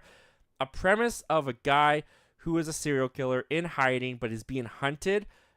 Give me the thrills, give me the intensity that M. Night Shyamalan has delivered and can deliver still. I think that is when M. Night is at his best, when he's given the thrills, when he's given the intensity, and he's keeping it small-scaled, he's keeping it focused and narrow. That's what it sounds like we're going to get with The Trap. Hopefully, he doesn't decide, oh, and then there's aliens or something. I don't know. We don't need a big twist with this one, M. Night Shyamalan. Just go back to your roots, go back to simpler storytelling, and give us a great contained thriller, because I know you can do it, dude, and we'd love to see that. Anyway, guys, what do you think of this? What do you guys think of this setup for M. Night Shyamalan's next film, The Trap? Do you think it sounds interesting? Do you think it sounds too cliched, too formulaic? I don't know. Comment down below. Let me know all your thoughts and opinions about what you think of this, guys. And with all that out of the way, let's go back to your live comments and questions before we get to our last topic of the night and see what you guys are saying about this. All right, let's see here. We got Frankie Beastmaker saying, "Get ready, what you call two witches living together, broommates. So you and Zack Attack be broommates." Broommates. That's sweet. Are we witches? Is that what you're saying? Me and Zack are witches? Broommates, though. I like that one. That's cute. That's a cute one. Nathan Trying Movie says, "Is King Kong 05 better than every MonsterVerse film to you?" That's a good question. I haven't seen Godzilla. I haven't seen King Kong 2005 in quite some time, to be honest with you. So I feel like my memory isn't fresh enough to say whether or not it is, but I will say I think I might be in the minority, but based off memory, I think I like Godzilla 2014 more than I like King Kong 2005, if I'm being honest. But I'd have to watch them again. I'd have to watch them back to back and see if that's true. Toxic Gamer 331 says, "It's with a girl I met before a few years ago." Nice, dude. That's awesome. I hope you guys have fun. I hope you guys have a good time. Zack Attack Reviews. Jonah, Toby, and Kenny edits are great. Jonah edits deserve 100,000 subs alone. Yeah, I agree with that, man. Absolutely agree with that. He's great. And yeah, Kenny's great. Kenny just keeps getting better and better and better. Kenny Sparks, guys, if you guys don't subscribe to Kenny Sparks, definitely check out Kenny Sparks as well. Every time I go to a video of Kenny, I'm just like, man, this guy knows how to look at his videos from the past, analyze them, find out what he could do better, find out what's working, find out what's not, and just adjusting and pivoting. And he does such a good job with that. He really does. Kenny's really impressive. He really is. Frankie Beasley is saying, "Zack Attack, you deserve 100,000. I agree, man. I completely agree with that assessment. You definitely deserve 100,000. Frankie Beastmaker says, "I'm going to try get you 1K right now." Are you saying that to Zack? Are you saying that to Zack Attack? I mean, it's cool. You don't have to go out of your way to do all that kind of stuff for us, man. We just appreciate you watching. We just appreciate you being here, man. Toxic Gamer says, "I use Video Shop." I've never heard of that, so I'll have to check that out. Zack Attack says, "I use DaVinci Resolve." Yeah, a lot of people use DaVinci Resolve. I've been recommended many times to try DaVinci Resolve, and I don't think DaVinci Resolve is that bad. My brother uses it to edit just for fun. He doesn't really even post anything. So he's shown me a couple little things on that, and I don't know. I think one day I will move on from iMovie. I think one day I'm going to have to. And I think that day is coming. I think that day is coming sooner rather than later. But for as long as I can use iMovie, I'm happy with it. I'm happy with it, and that's all I need. Let's see here. I don't know what WrestleMania. I don't know anything about WrestleMania, so I can't comment on that. The Open Alliance from Two Perspectives. What's going on, guys? Thanks for joining us. Says, also, are you going to give Fallout a shot? Did I miss something? And also, did I miss a comment or question from you guys? I'm sorry if I did. I don't think I did. Sorry if I did though. If I didn't register on here, but am I gonna give Fallout a shot? Maybe. Is that on Paramount Plus? Because I don't have Paramount Plus. I'm gonna get Paramount Plus again because I want to watch the Knuckles series. So maybe I'll watch it when I get Paramount Plus for the Knuckles series. Or maybe I'll get Paramount Plus early and I'll get it for that and the Knuckles series. But yeah, I don't know. I never played the game. I know friends who did play the game. I've watched friends play the game. I personally don't have much experience with it though. So I'm not like itching to watch it, but if I hear it's great, maybe I'll check it out. The Laser says, I love Cloudy with a Chance of 2 Meatballs. The sequel I have a lot of nostalgia with. Is that what it was called? Cloudy with a Chance of 2 Meatballs? I thought it was called Cloudy with a Chance of Meatballs 2. I didn't think it was Cloudy with a Chance of 2 Meatballs. That's interesting. We just got, by the way, we just got a super chat in here from Michael Anthony. Dude, another beloved channel member sending in a super chat. Dude, thank you so much for that. $5, man. That is really, really generous of you, dude. Michael Anthony says, hey, Zach, tickets are now on sale for my horror film. The trailer is on my channel. Hope you get a chance to check it out. I'll see you this weekend. Nice. Well, I mean, this weekend, yeah, for members. I was like, I don't know if I can make it to your horror film this weekend. I don't live near you, but yes, members. We are going to do members this Saturday. Do I have that on here? No, I probably don't. But I have it on here. By the way, guys, this was a good time to mention. If you want to join me, if you want to join Michael and Ace and Ryan and join us on Saturday for a member show where we talk about some more movie news and just hang out in general. I think I have the graphic here. I probably don't. Well, I have this. I'll put this up for now. We do Members Talk Live every Saturday from 10 a.m. Pacific Standard Time to 11 a.m. Pacific Standard Time. You can jump down in the description right now and you can look how to become a member. It's $6.99 a month and you get to come on the show with us. And we get to talk and have fun, and it's great. And I've been having a lot of fun with it, and the guys have been having a lot of fun with it. They've been great. So, yeah, definitely consider checking out Members Talk Live. And we also got our latest episode up. Dune 3 is confirmed. Happy Gilmore 2 is coming out. And we talked a little bit about our anticipation for the Joker trailer. That's up on the channel as well. You guys can check out. And go subscribe to all those guys. They are fantastic. With that out of the way, yes, Ryan, we will see you this weekend, and I'm looking forward to it. And that's awesome about your horror film, dude. That's really awesome. I'm really looking forward. I'm really excited for you about Riley, your other film coming out, and I will check out that trailer on your channel. Guys, go check out Michael Entity's trailer on his channel now. That's really awesome, dude. Congratulations on that, by the way. Very, very well deserved. Let's see here.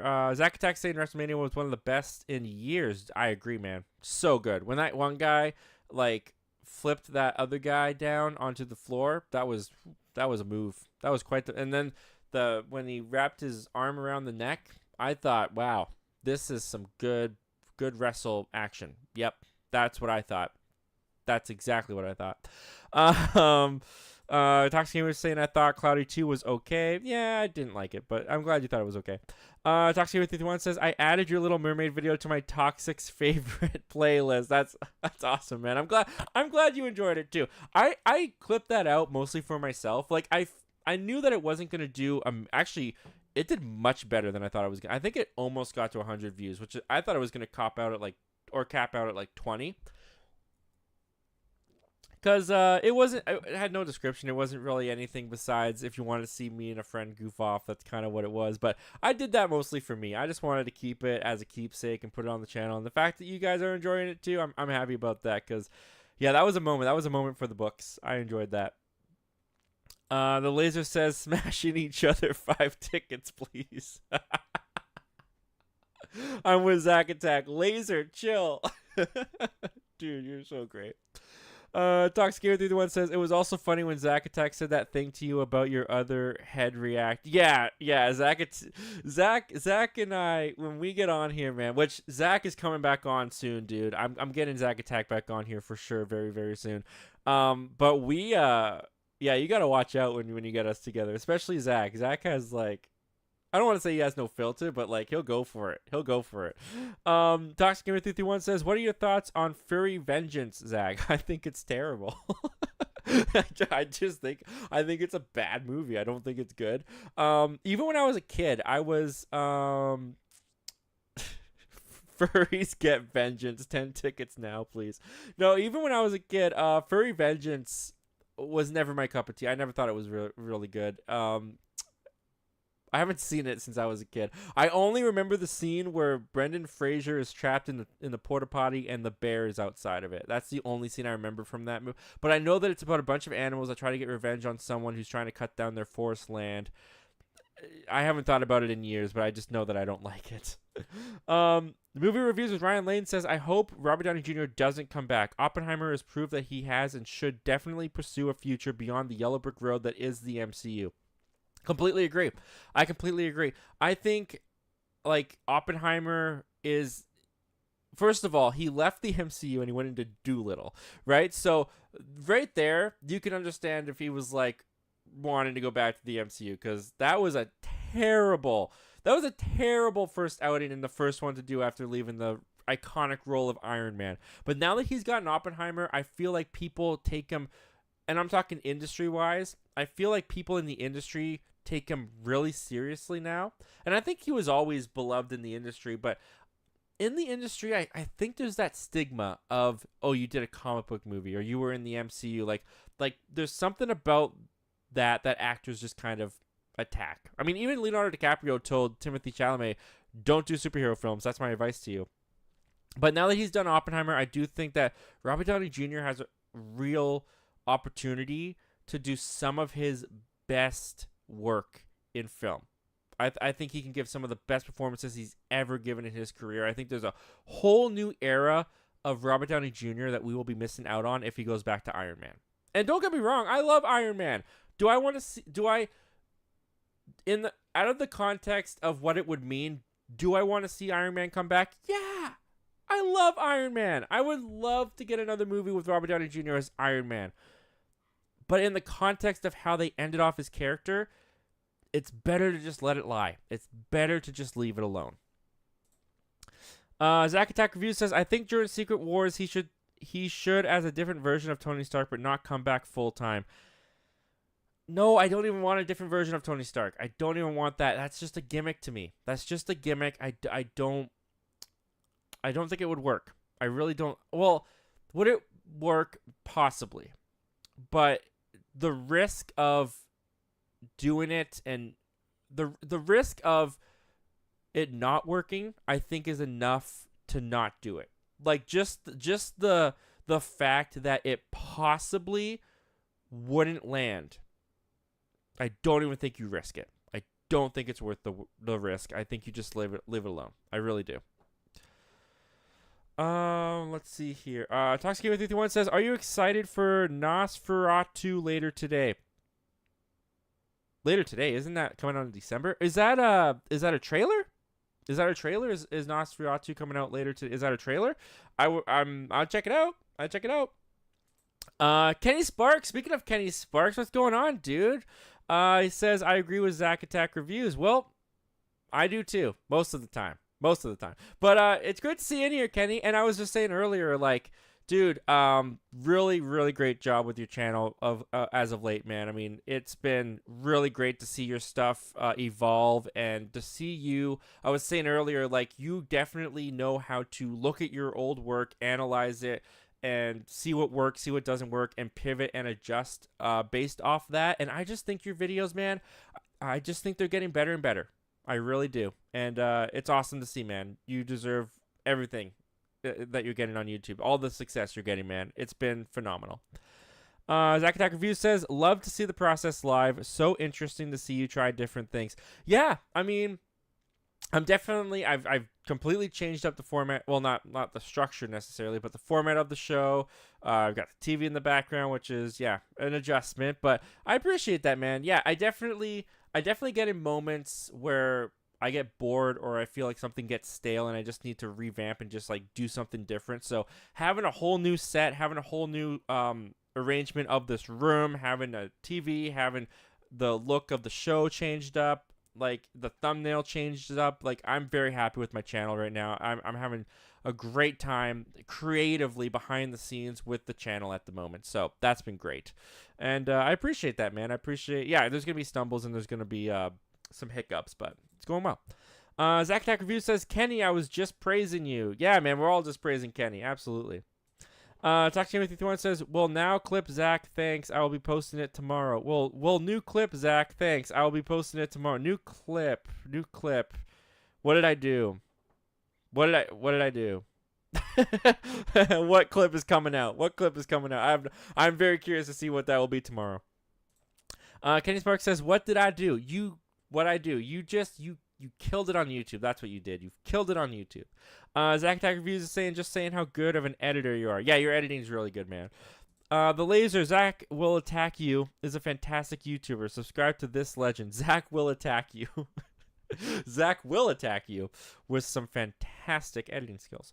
Zack Attack Reviews, I learned recently that M. Night has been self-funding his films for years. Yep. That is very true. He has. And that's something I really respect about M. Night Shyamalan as well, is that he does that. And he takes it on the lip, man. He takes it on the lip when people don't, like, he acknowledges when movies don't work and people don't like them, and he just is like, hey, man, this is a movie I made. So I respect that a lot about M. Night Shyamalan. But he's also now, I believe The Trap is his first deal with Warner Brothers. Or his first movie that he has, because Warner Brothers just signed him to like this massive deal, which is like awesome for him. Like the fact that he's been funding his movies for years and now he's gotten this big studio behind him, fantastic. I'm so happy for him. But yeah, I think Trap is the first one that comes out of Warner Brothers for that, so I'm looking forward to seeing what it is, man. Kenny Sparks is saying much appreciated. You're welcome, man. Talk to you with 51 says that M. Night movie I want to see. Yeah, it sounds really good. Honestly, it really does. Zack Attack Review says, thank you, Laser. Appreciate you being in the community. I second that, as well as Kenny Sparks. I second that motion. Yes, absolutely. The Laser, it's been fantastic having you around, man, and I appreciate you so much. Zack Attack Review says, I will watch anything M. Night makes because I know it will be different from everything else out there. This synopsis sounds fantastic. Yeah, I think so too. I think it sounds like, in some ways, it feels like it's going back to a story like Split. And I'm sure there'll be something in there added that may make it or break it for me. But like Split is the last one that I really, really liked, and I'm hoping that that this one is the next one that I really, really like. Because I know a lot of people like Knock at the Cabin. It wasn't mine. It didn't work for me very well. Kenny Sparks, old, great premise, not great execution. Completely agree. Kenny Sparks, I agree with your M. Night assessment. Oh yeah, thanks, man. I mean, like I said, he, love him or hate him, he has made a legacy for himself. He will be remembered, and his films will be dissected for years to come. The Laser says, have you ever seen Baby Driver? It's one of my favorite action films ever, and the music was amazing. I have been obsessed with the movie for like a week. Not only have I seen Baby Driver, I love Baby Driver. Baby Driver was my favorite movie of 2017. I love that movie. And there's been talk for a while that they're going to do a Baby Driver 2. I don't know whatever happened with it. I don't know if they're still working on it or what, but I remember it was going around that they were doing a sequel, and I remember being kind of hesitant. Like, I don't know if I want to see a sequel to Baby Driver, but I don't know. I feel like I come around on it now. Like, bring it on. I loved that movie. So, Edgar Wright coming back, and Ansel Elgort. Is Ansel Elgort canceled? I can't remember. I remember there was something going around during West Side Story, some allegations, and then I don't know where he's been. Where's that? Any of you seen Ansel Elgort recently? What's the last thing Ansel Elgort did? Should we look that up? Ansel, am I saying his name right? Ansel Elgort, is that his name? Ansel Elgort. I feel like I'm totally butchering this guy's name. Ansel Elgort. What has been his most like recent IMDb? What has he been doing? I can't think of the last thing I saw him in. Let's go to his actor credits. And don't think I think the last thing he did, if I'm looking at this correctly, I'll put this up for you guys to see on his IMDb. I think the last thing he did was West Side Story. Ansel Elgort, West Side Story. He was in Bad Santa too. Am I looking at the right one? Actor, is this producer? Oh, this is producer. What did he do as an actor? Let's see here. Okay, here we go. He's in a series. Tokyo Vice. Never heard of it. And then West Side Story. Interesting. Okay. And then Baby Driver. Okay, interesting. Yeah. I haven't seen that guy around in a little bit. That's unfortunate. I like him. I like Ansel Elgort. I think he's good. Anyways, moving on. Nope, not to that one. Here we go. All right, we'll take a couple more, and then we'll do the final topic. We got Jay Pilon saying, "I always get something out of the M Night movies. I enjoy them." I'm glad, man. I'm glad you enjoy all of them. I mean, I definitely I think the only one that I'm like, I'll never watch that again is now I'm forgetting the name of it. Why am I forgetting the name of it? Why am I forgetting the name of the no, not Lady in the Water. It's After Earth. That's the one. After Earth? Is that what it's called? Earth After? After Earth? Something like that. I will never watch After Earth again. That was Will Smith and Jaden Smith. Yeah, that definitely wasn't Lady in the Water. I don't know why Lady in the Water came to my mind. No, After Earth. I will never watch After Earth again. That movie, that movie did not work for me. Let's put it that way. Movie reviews. Ryan Lane says, "I hated Old, but I enjoyed Knock at the Cabin." All right. Good for you, man. I'm glad you liked it. I'm glad that you enjoyed it. I know a lot of people did. A lot of people liked Knock at the Cabin. I just wasn't one of them.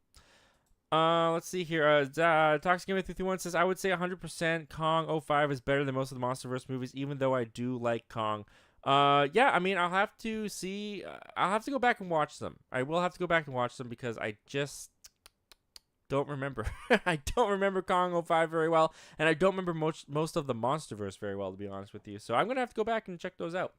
All right, guys, with that, let's take one last break between the comments and questions, and let's go to our last topic of the night.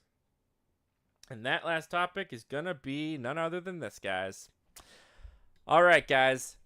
Joker, Folie à Deux. This has been a very anticipated movie coming out this year because Joker 2019, some people love it, some people hate it. It was very successful, made $1 billion. I think it was the first R-rated comic book movie to make $1 billion. Maybe the first R-rated movie in general to make $1 billion. That's probably wrong, but I digress. I really enjoyed Joker 2019. I really liked it. And then, of course, like I mentioned, made $1 billion. Todd Phillips went on to be nominated for Best Picture, and Joaquin Phoenix won Best Actor for Joker. So it was inevitable. It was inevitable that the studio was going to come asking for a sequel. Now, I had been worried. I've been very curious, but I've been worried for Joker 2 because Todd Phillips distinctly made Joker 1 as a one-off. He had no intentions of moving forward. And then after all the success happened and Warner Bros. Was like, hey, let's do another one. Was it just going to be the money or was it going to be creative? Well, we got the first teaser for Joker Folie à Deux, and it was not what I was expecting, but it was what I wanted to see. This comes to us from Variety, and it says, "The Clown Prince of Crime and Harley Quinn want you to know that what the world needs now is love." That's the message of the first trailer for Joker Folie à Deux, which sees Joaquin Phoenix reprise his Oscar-winning role as Arthur Fleck and conspire with Lady Gaga as the equally twisted Harley Quinn. The dark and gritty footage begins at the famed Arkham Asylum, where Joker is locked up at the end of the first film, as Arthur Fleck has a deranged meet-cute with another inmate, you guessed it, Gaga's Harley Quinn.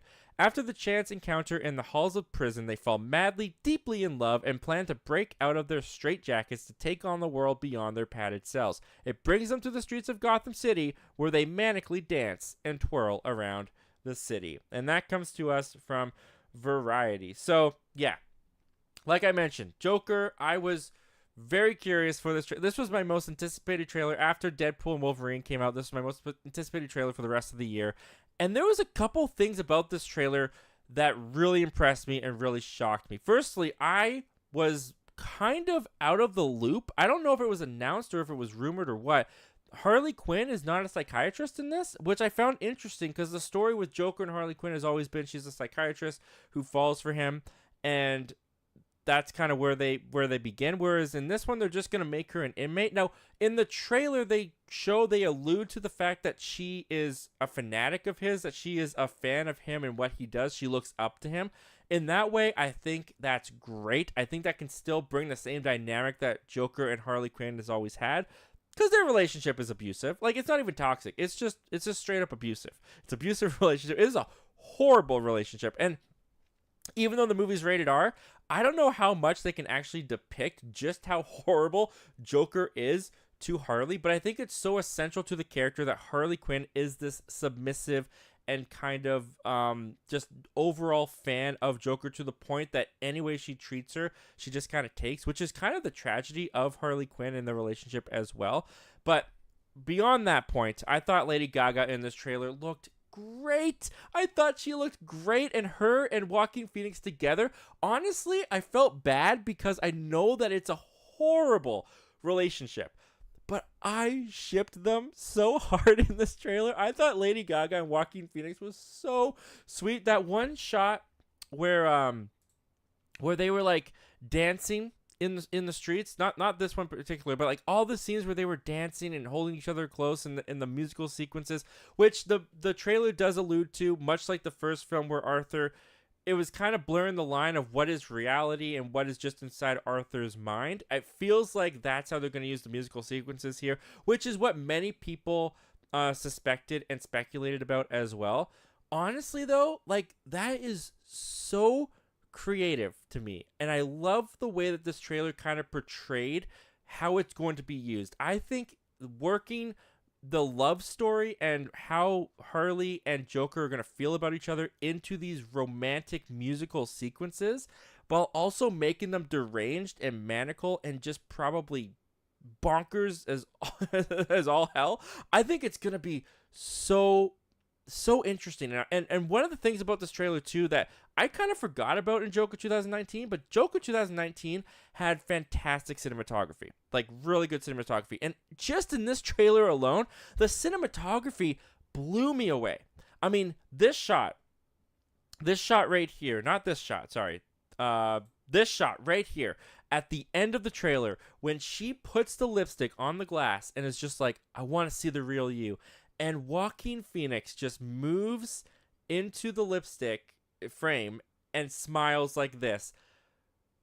Chills. What a shot. What a beautiful shot. And the whole trailer was filled with shots like this. Just, it looked gorgeous.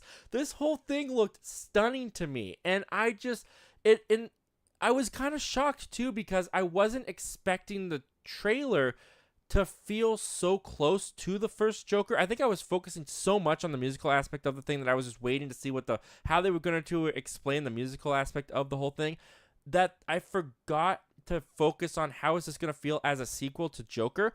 And even within the trailer itself, beyond all the musical aspects, just having Harley Quinn introduced, expanding that world, showing the world in the gray, dire state that it was in Joker 2019, it felt like a natural continuation. It felt like it fit as a sequel in the world of Joker 2019, and they're just doing something different and playful and fun with it. Honestly, I was super excited for this teaser, and it absolutely blew me away. I loved this teaser. I've watched it probably like 12 times now. I'm probably going to keep watching it.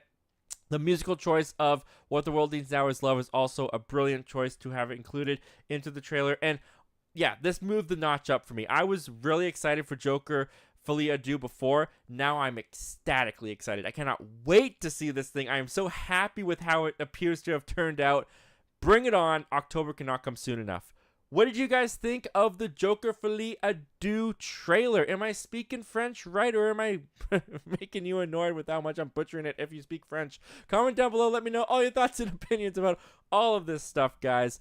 And with all that out of the way, that is our final topic of the night, and we are just going to take your live comments and questions for as long as you guys want to go for. You guys can have me here for another half an hour. You guys can have me here for another hour. 2 hours, 3 hours. I'll call in sick to work tomorrow. I don't care. Bring it on, guys. Let's do this. All right. And if my boss is watching, I'll be there tomorrow. I will. Because he knows I do YouTube. I don't know if he watches, but I know he knows I do YouTube. So, you want to play it safe. You just want to play it safe. Zach Attack Reviews is saying, appreciate the pivot. What was that related to? I'm sorry, man. I forget what that was relating to. Kenny Sparks says, thank you for the compliment, Zach. And my pleasure, dude. My pleasure to give it to you. And I mean it. I absolutely mean it. And you're going to go far. I can tell you right now, dude, keep your head up. And keep grinding, keep working, because your YouTube channel is going to go far. I can already see it, and you definitely have the, what's the word I'm looking for? The grit, and you definitely have the enthusiasm, and I think the willingness to put in the work to make it go as far as I think it can go, and beyond that. So keep it up, man. Keep it up. You're doing great. ToxGamer331 says, Video Shop is free, and it's actually quite reliable. All right, interesting. I'll have to check that out, maybe. Zach Goller, what's going on, my friend? Thanks for joining, dude. He says, my dude, what's going on, man? Been doing well. I've been doing good. We're having a good show. We're having fun. And it's great to see you here. And once again, I got to move this. Nope, not to that. Nope, not to that. Nope. Oh, my goodness. Oh, it's crashing. Oh, there we go. Nope. That's Cat and Hat. There we go. And I lost it again. Nope, I didn't. It's on the screen. Okay, there we go. The funness of being live. Anyways, yeah, I'm doing well, man. How you doing, dude? Zach Goller says, WrestleMania was amazing. Spoilers without context. Black Adam beat up Peacemaker. Dude, I don't watch wrestling, and I can already tell you I understood that. I think people might get that spoiler. But that's cool. That's cool, man. I'm glad that the Tooth Fairy took on Fred Figglehorn's dad. There you go. There's a spoiler without context. The Tooth Fairy took on Fred Figglehorn's dad. If anybody gets that, welcome to my world. Nathan Trana Movies says, loved that last shot of Joker 2 trailer. Musical aspect, I'm still not sure of yet. Fair enough, man, but I will say it got me hyped. Because even within the teaser, the staging and the framing of the musical sequences, the setups, whatever they were going to be, that one shot, I should have pulled it, I wish I did, where he's walking down the prison yard and the guards are holding umbrellas, and then we get that overhead shot and the umbrellas all have color on them. Maybe it's a little on the nose, but I feel like they're going to do something with Singing in the Rain. I feel like they're going to do something with Singing in the Rain at that point, and I'd be all for it. I think I don't know. I find this idea so unique, so creative, and I just can't wait to see what they do with it. I am pulling so hard for Joker 2. I hope it's great. I really do. Michael Anthony, thanks again. Once again, thank you. Oh my goodness, I didn't even see that. Zach Attack Reviews just sent in a $5. Dude, thank you so much for that, man. Thank you so much for the support. What's an MCU or DCEU movie that was panned, but some slight changes can make a hit? Ooh, man. What a question, Zach. What a question. Oh, that's good. Okay, so MCU movie that was panned. I think the go-to one that's kind of cliche but easy to go to is Thor Love and Thunder. I think Thor Love and Thunder is the easiest one to go to because while that had a decent score, if I remember correctly, because I think the lowest scores on the MCU... there's not many MCU movies that are panned. I know Eternals is the lowest. Let me see here. MCU lowest Rotten Tomatoes. Let's see what they say. MCU lowest Rotten Tomatoes. Because I know Thor Love and Thunder, I think, has a 69%. Man, this whole night has been that's what she said of chats and everything. Let's see here. This is giving me the top one. So let's go down to the bottom here. I'll pull this up really quickly and let's see what the lowest ones are, and maybe we'll go from there. Right. Where am I at? There we go. Pull this up. All right. So Ant-Man and the Lost Quantumanium is at the lowest. It's at 46%. Which I like that movie. And I think if they had focused a little bit more, because I think Ant-Man Quantumania focused more on setting up Kang as an overall cinematic universe villain than as the villain of the Ant-Man movie. I feel like if they had just kept their sights on this movie and this movie alone like they've done in the past and not focusing on we are building this to be something, because Thanos was sprinkled throughout the first couple phases, but they never explicitly said, hey, this guy is going to be the big bad guy 10 years down the road from now. Like, they may have had that in their mind, but they kept it close to the vest for quite some time. And I feel like the mistake with Kang was flat out being like, this is your new Thanos, because it put expectations too high on everybody, and I feel like they lost focus on looking at the movie. So Ant-Man and the Wasp: Quantumania being the lowest one, even though I like it, even though I like Quantumania, if they had focused on just telling a great Ant-Man story and focus on that daughter relationship that was the heart of the first two, I think it would have been better received, and I think it would have done better. Obviously, Eternals, I don't know. I appreciate the risk, but I don't know. Maybe just try to make it I don't know. I don't know how you would fix that one, to be honest with you. The Marvels, 62%. Yeah, Thor: Love and Thunder, just, don't be so goofy. Give Gore real stakes to him. I think that would have been great. And if they wanted to do the whole adoptive daughter thing for Thor, set that up a little bit more throughout the movie. As far as the DCEU, I think the easiest one to go to for the DCEU, if I can take that off now, there we go. I think the easiest one to go to for the DCEU for me personally would probably be Wonder Woman 1984, because I feel like Wonder Woman 1984 just kind of lost the verisimilitude that they were able to pull off in the first Wonder Woman movie by setting it in World War I and having it just felt more like a real movie, for lack of better words, than Wonder Woman 1984 did. Wonder Woman 1984 felt like they were trying to harken back to like Batman and Robin, Batman Forever type era of superhero movies, and I think that was a mistake. So I feel like if they had kept it more grounded like the first movie was, it would have been a better movie, in my opinion, to me. Yeah, I don't like the movie very much at all. So that's the best I can do off the top of my head, man. I really appreciate that, though, dude. Thank you so much. And Kenny Sparks also sent in a super chat here. Dude, the support tonight has been incredible, guys. Thank you so much. And Kenny, thank you so much for that. It was so generous of you. He says, better movies the first 3 months of 2023 or 2024. Ooh, that's interesting. That's interesting. I think, for me personally, I'm going to go with 2023. Now, I can only base this off of what I have seen for both these years. And so far, if you look at the first couple months for 2024, the only movie that I would say I've loved is Dune. Dune Part 2. That was March. Other than that, I saw Night Swim. Night Swim was the very first movie I watched of the year. And it was not good. I did not like Night Swim. ISS was okay, but not great. Argyle I enjoyed, but it wasn't a great movie. Whereas when you look at 2023, started off the year with Megan. Now, I didn't love Megan. I didn't like Megan as much as a lot of people did, but I enjoyed it. It was fine. Then you had Missing, and I loved Missing. Missing was great. I thought Missing was so much fun. What else did you have early in the year? You had I didn't like Cocaine Bear, but you did have Cocaine Bear in there. What else did I see at the beginning of 2023? That's hard.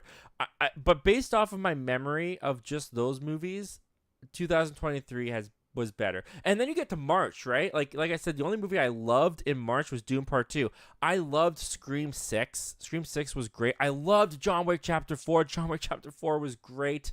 That was March as well. What else was in March last year? Trying to think back to the reviews I did, but that's the best I can think of right now. But yeah, as so far comparing the two, 2023 was better than 2024 in my opinion. That was fantastic, guys. Thank you so much for those super chats, both Zach and Kenny. That was very nice of you. Let's see here. Where did we leave off? I think we left off right here. Kenny Sparks is saying, "Oh, Fallout is on Prime Video." Okay, yeah, I have Prime Video, so I can watch Fallout then. Man, there's so many streaming services. I just can't keep track of them all. It's crazy. Toxic with 331 says, what are your thoughts on all 4 Christopher Reeves movies? all 4. I'm assuming you just mean Superman.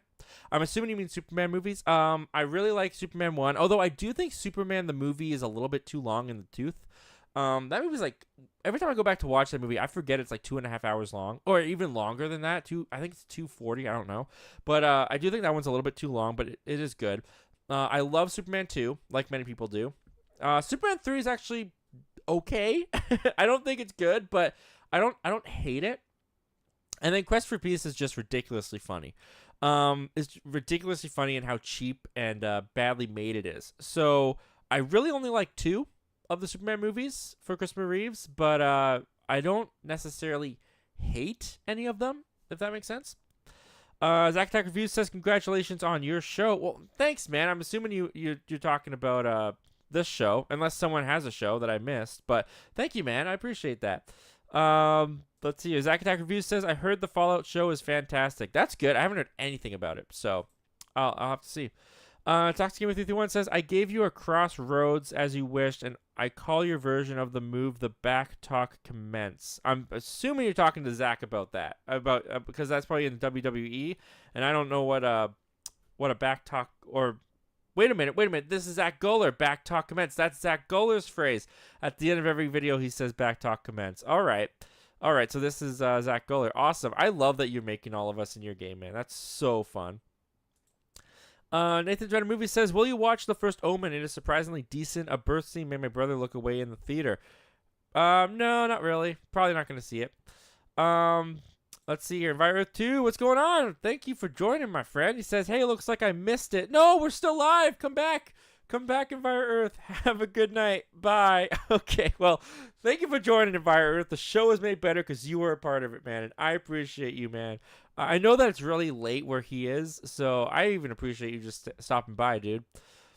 Let's see here. Zach Tech Review says, LMAO, that one guy's flipped the other guy. Yeah, man. All the wrestling terms over here, dude. That one guy picked that other guy up and slammed him down.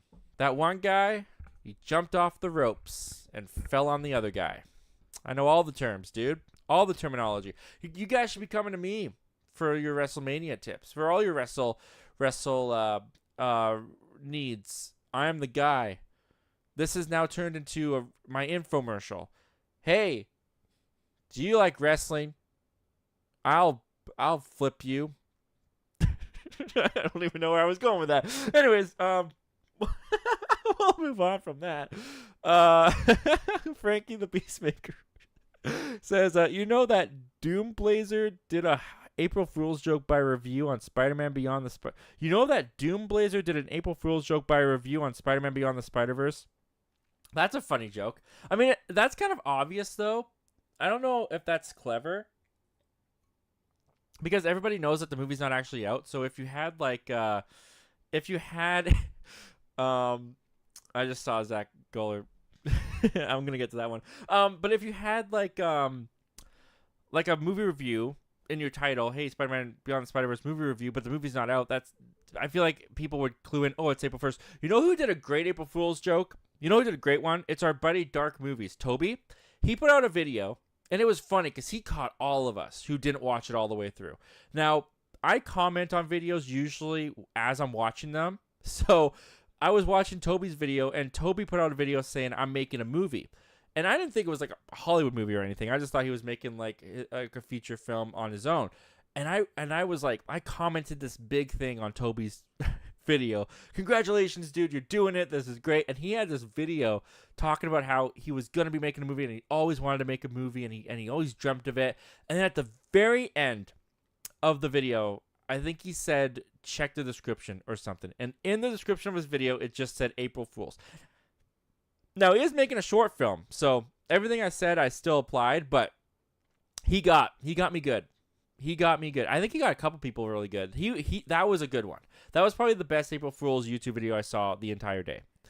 Zach Attack Reviews says, you had me in the first half. All right, man. Yeah, absolutely. Not quite sure what we're referring to, but I appreciate that. My wrestling terms, is that what it is? Zach Go is saying, shout out to the pooper troopers out there. That's right, our pooper troopers, the ones that are going to the bathroom, they have a few minutes to kill, and they decide to check in on the show. We appreciate you just as much, man.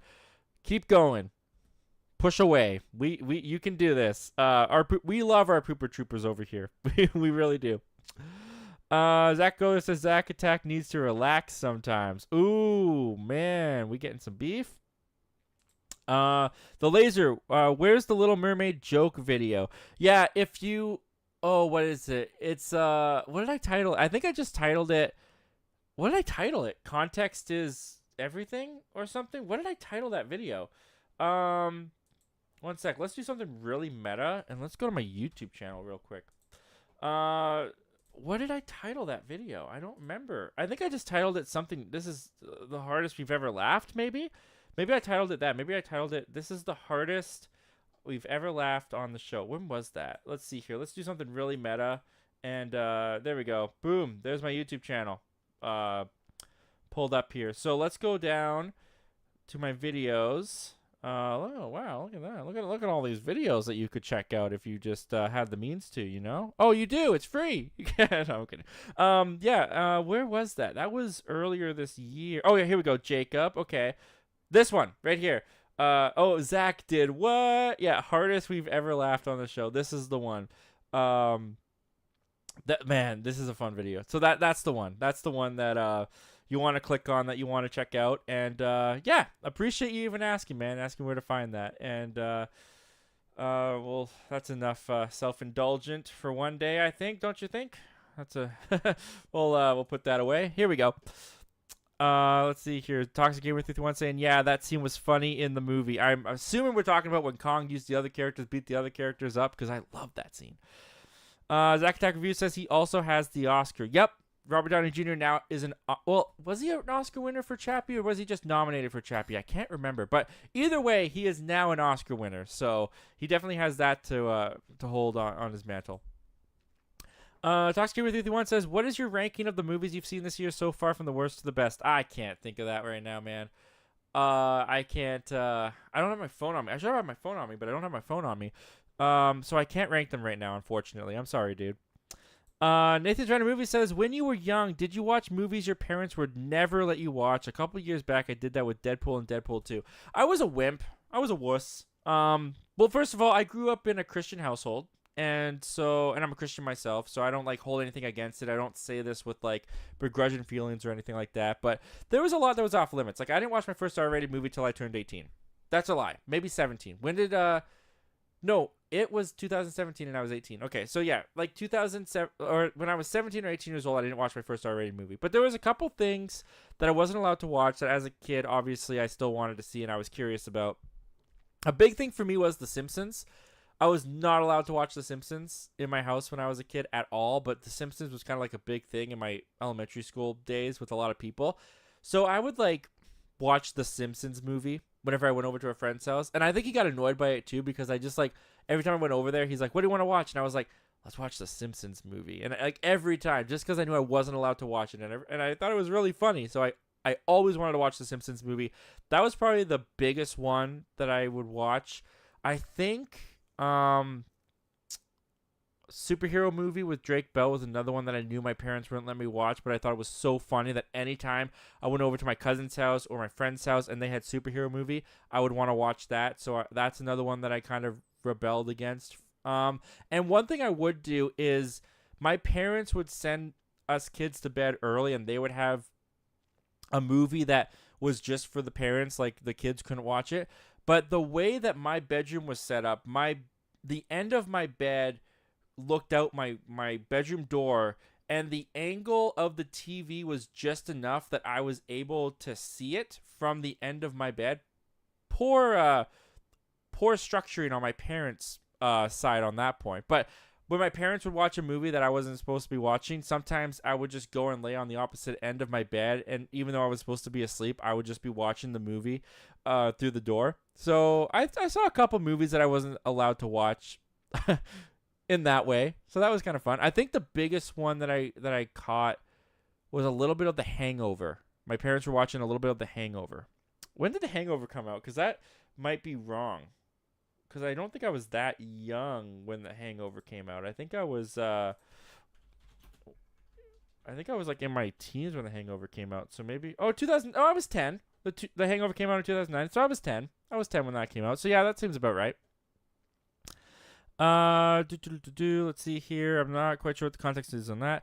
Movie reviews. Ron Lane says, I gotta head out, but it was a fun hanging out and talking. Can't wait for Saturday. Yeah, man, I'll see you Saturday. I can't wait, man. Thank you so much for joining us, and thank you for the super chat, man. The show was made better because you were a part of it, and I appreciate you, dude. You have a good night.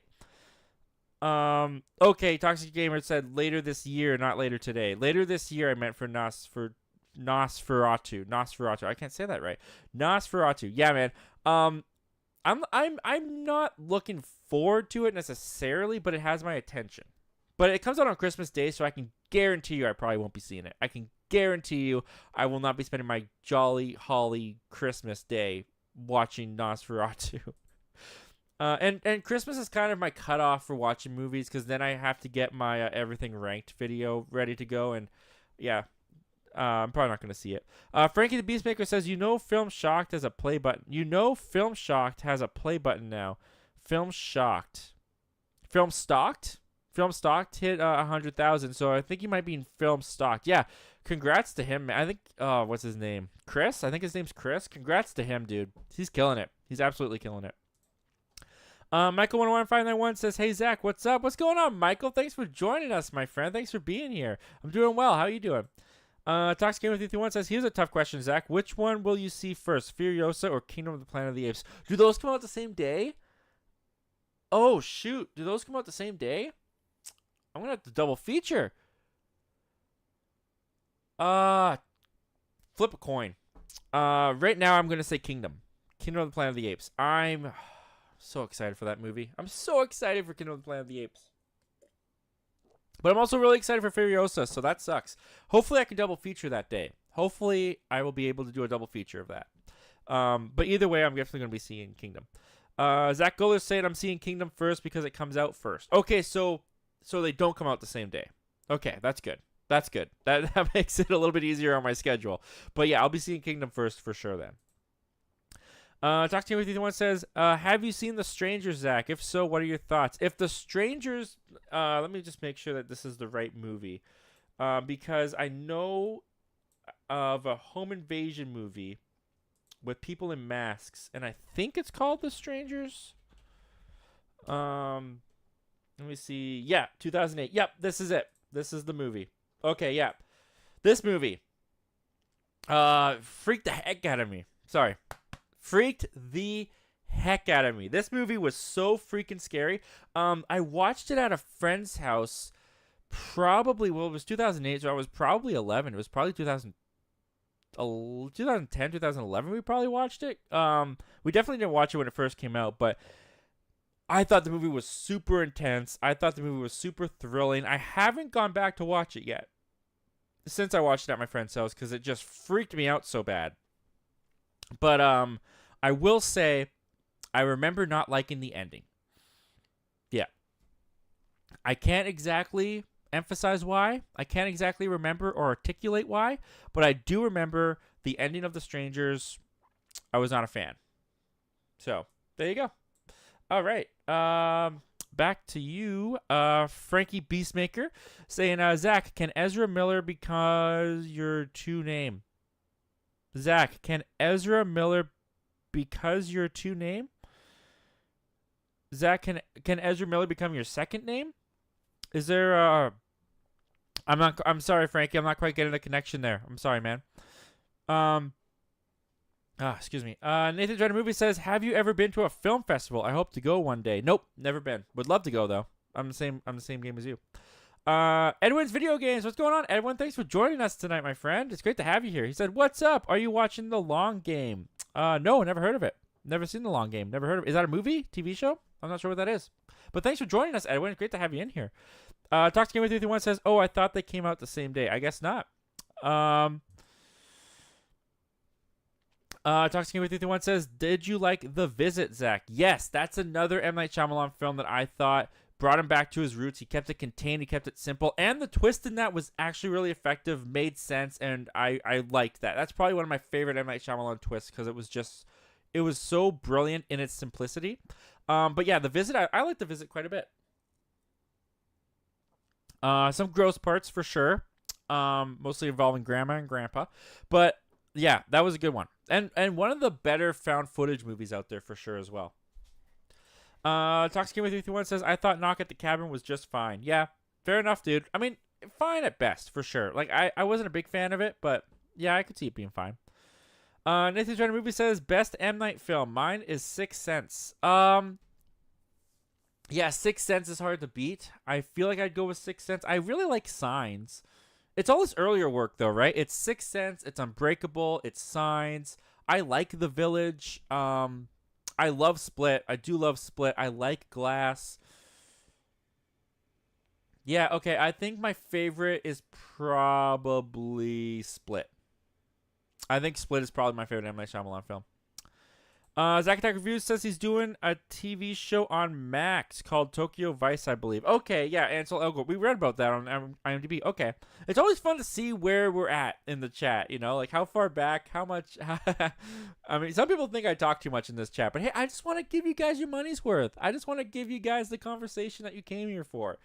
It's okay if people think I talk too much. I do talk too much. I absolutely talk too much. I'm talking too much right now. I should probably just move on because now I'm rambling. And when talking too much becomes into rambling, then you know you're really talking too much. Okay, moving on. Toxic Game with 331 says, what do you think is the most underrated MCU movie and the most overrated? I think the most underrated is definitely Captain America First Avenger. But that's been my answer for a really long time. This might be unpopular. But it just caught my eye. And I like this movie.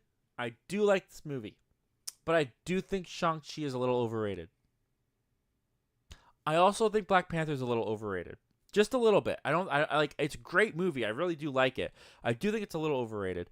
Yeah, I think those would be my answers. And Guardians Volume 3 I think is a little overrated. I mean, we'll see how that, because that's so, and same with Shang-Chi, it's so early. They haven't really had time to age yet, but yeah, we'll see how Volume 3 ages, but at the moment, with how much people hype it up, I do think it's a little, I like it. I think it's good, but I do think it's a little bit overrated. The Laser says, we also have 800 days till Toy Story 5. Oh, wow. Start counting them down. In theaters, June 19th, 2026. I will be 18 when this film releases. I was 11 when Toy Story 4 came out, and 2 when Toy Story 3 was released. Also, Toy Story will be 30 years old. Wow. That's crazy. I was 1 year old when Toy Story 2 came out. I was 2011 or 2010 when Toy Story 3 came out? Either way, I was 10 or 11 years old. That doesn't make any sense. Oh yeah, it does make sense. I was 10 or 11 years old when Toy Story 3 came out, and I was 20. I was 20 when Toy Story 4 came out. So when Toy Story 5 came out, I will be older. I'll be 27. Ugh. I'll be 27 when Toy Story 5 comes out, and I will be there day one, regardless if I have a kid or not, or if my wife wants to go. I'll solo it. I will be the 27-year-old who solos it to Toy Story 5. All these kids in the theaters, this is my franchise. I grew up with this, not you. So get out of here, kids. Toxic Gamer 331 says, are you going to be seeing the new Spider-Man movie called Sting? Nope, not Spider-Man. The new Spider movie coming out called Sting, coming out this month. I heard decent things about Sting, if this is the movie I'm thinking about. So maybe. But I know one thing. Zack Attack won't be seeing that movie. Spiders, man, he won't be seeing that movie. Toxic Gamer 331 says he was in the Divergent trilogy. Yeesh. Yep, he was. Funnily enough, he was, what is her name? Shailene Woodley's brother in Divergent, and Shailene Woodley's lover in Fault in Our Stars. So that's kind of like Scarlet Witch's name is Elizabeth Olsen. That's like Elizabeth Olsen and Aaron Taylor Johnson were brother and sister in Age of Ultron, but Elizabeth Olsen and Aaron Taylor Johnson are lovers in Godzilla. It's always funny when that happens. Talks Game with 51 says, "Are you a big book reader, Zach? If so, what are your favorite books?" I hate to break it to you because I know this is terrible. If I am a role model, this is a terrible thing for a role model to say, but I don't read. I just don't. It's not like I think it's beneath me. If I have time, it's not what I'm going to be spending it on. Now, some could argue I need the practice when I read off the articles that I pull together for the show, and those people would be correct. I do need practice. I just don't take the time to practice. But, when I was younger, I enjoyed reading. Like, mostly I liked reading when it was silent reading time at school, if that's even a thing that people had. It was like a 15-minute, maybe a 30-minute block after lunch usually, where you pulled out a book and you read in class. That was the most time that I spent reading. And then at home, if I had like a English assignment that I had to read a book, I would fly through the thing if I was really into it. But other than that, I haven't read a book. This is a terrible, terrible thing to say. I have not read a book, like cover to cover, since 2018. Yep. 2018 was the last time I read a book from cover to cover. Do I have it available? Unless you count comic books. Unless you count a comic book. Because if I get up here really quickly. What is it? It's this. Yeah. Because I did read this cover to cover. Back in 2019, 2020. I think the pandemic actually is when I started getting into this and started reading these. So, yeah, this is volume 1 of the Spider-Man 60 comics, Great Power. So I've read all of that, and there's another one up there that I've read all of too. So, I guess if that counts, that's the last book I read. But other than that, I haven't read a book cover to cover in 4 years. Sorry to say, I really am, because that's a terrible role model. By the way, yes, it is true. I have legs. Toxic Gamer 331 says, "Have you seen Five Nights at Freddy's movie yet, Zach? Because they announced a sequel for next year. Still haven't gotten around to it. Sorry, man. But I did see that they announced a sequel, so that's pretty awesome." Zach Attack Reviews says, oh no, he doesn't say. He's been a member for 7 months. Dude, thank you so much, man, for all the support. And you've been a member for 7 months, dude. That means so much to me, and you've given so much, and you're a friend, and you're just great. Thank you so much for all the support towards our channel, man. And 7 months, I mean, that means I've passed, I'm past 6 months now, so I can start making some new emojis. All right. I've been waiting for that, because for some reason, when I signed up for memberships or set up memberships, I could only make a certain amount of emojis, and then they said you can make more after 6 months. So now that I know that that's passed, I'm going to be making some more emojis for my members. Toxic Game with 51 says, "Did you ever watch Zilla 99 yet?" Nope, not yet. Meant to, but didn't get around to it. Still going to watch it the way it was intended, though. The way God intended. I got the VHS here. It's ready to go. Matthew Broderick. Something about fish. That's all I know about Godzilla 99. But I'm going to watch it the way God intended. One way or another. Let's see. Thank you once again, Zach, for the super chat there. We got Kenny Sparks saying, "People who idolize the Joker and Harley relationship are scary to me." Yeah, they should not. They should not be idolized. Like, even me, like, I'm like, oh, it's going to be a twisted love story. I can't wait to see this. No. It's not going to be a very romantic, in the right ways, love story. At least it shouldn't be. If they do the Harley and Joker relationship right, you should not be shipping them. But I already am. Like, from the teaser alone, I'm already shipping them. So, we'll see what happens. Maybe that says more about me. I don't know. We'll see. Kenny Sparks. Oh my goodness. It did a jump. Wow, there's still so many more comments and questions to go. This is amazing. And I'm probably not going to get these clip outs done until tomorrow. Kenny Sparks says, "I mean, from the animated series, this movie could be different." Yeah. And yeah, the Batman the Animated Series. And even... where else have we seen them depicted? Is it just the Batman animated series? I feel like I've seen them in other things. Nathan John Movie says, "I feel like Joker 2 is inside Arthur's mind for the most part." I really think they're going to put a focus on Lady Gaga. I think we might get some sequences that are more in Lady Gaga's head. I don't know. We'll see. Or Harley Quinn's head. Kenny Sparks says that final shot was amazing. Absolutely, man. It was incredible. Why are we Congrats, Zack Attack. You did. Congrats, Zack Attack. You did. You did what? What'd you do, Zach? Proud of you, man. You did it. But I don't know what you did. Kenny Sparks says that final shot was amazing. Absolutely, dude. That final shot, like, just beautiful. It was just stunning. The whole thing was just incredible. I loved it so much. The Laser says, I'm sorry, but Isa Gonzalez in Baby Driver. Bunch of hearts. Who is that? Who is that? One sec. Let's go to our handy dandy Google, because I don't remember who that is. What's her name? Isa Gonzalez. Why is oh right. She was what's his name? Buddy's girlfriend in the movie? Is this gonna pull up? Nope. Okay. Well, we don't need it to. We found her. There she is. No comment. Moving on. Let's see here. We need to take this off again. There we go. Toxic Gamer 51 says WrestleMania was basically Avengers Endgame for wrestling. Ooh, man. I honestly, my assessment of WrestleMania, I think it was more like the Justice League.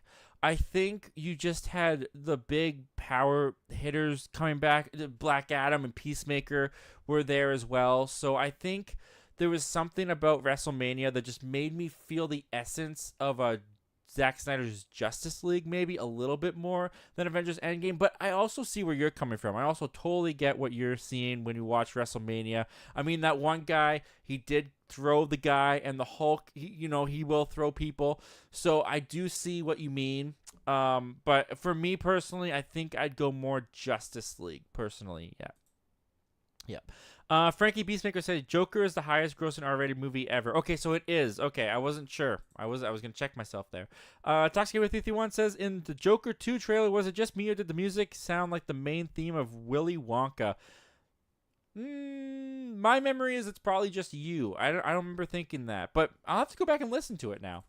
Toxic Gamer 331 saying, I liked Quantumania 2. I was 50-50 on the reasons for the hate of it. I mean, I can see why people didn't like it, because it's such a weird movie, and they went so bizarre with some of the ideas, but I enjoyed it. I thought it was fun. Toxic Gamer 331 says, Eternal should have been TV series instead. See, I don't know if I agree with that, because I feel like it would have just drawn out the story even more. I feel like episode to episode would have been a drag. Depending they did it the same way. So I've never subscribed to that idea. I know many people have thought Eternal should be a show. I just don't see it. Toxic Gamer 331 saying, Wonder Woman 1984 was very mad. The only thing that I really liked about it was Pedro Pascal's performance, even though his character is kind of a generic villain. Life is good, but it could be better. Yeah, what was that guy's name? Maxwell something? I don't care too much for Wonder Woman 1984 either. But Pedro Pascal, he was entertaining. And what the heck was Cheetah? What was Cheetah doing? Like, what was Kristen Wiig doing that entire movie? I thought it was ridiculous. Zack Attack Review says Missing is so underrated. Yes, it is, man. Missing and Searching are both so underrated. I love those movies. Kenny Sparks saying I need to see Missing. Absolutely, dude. Definitely see Missing. Highly recommend it. Toxic Game with 331 says Nightstream. I was expecting trash, and I thought it was watchable trash. You thought it was watchable trash. I thought the last act, maybe the last 40 minutes, were so bad it's good. There was a lot of funny stuff in that movie near the end, but other than that, not great.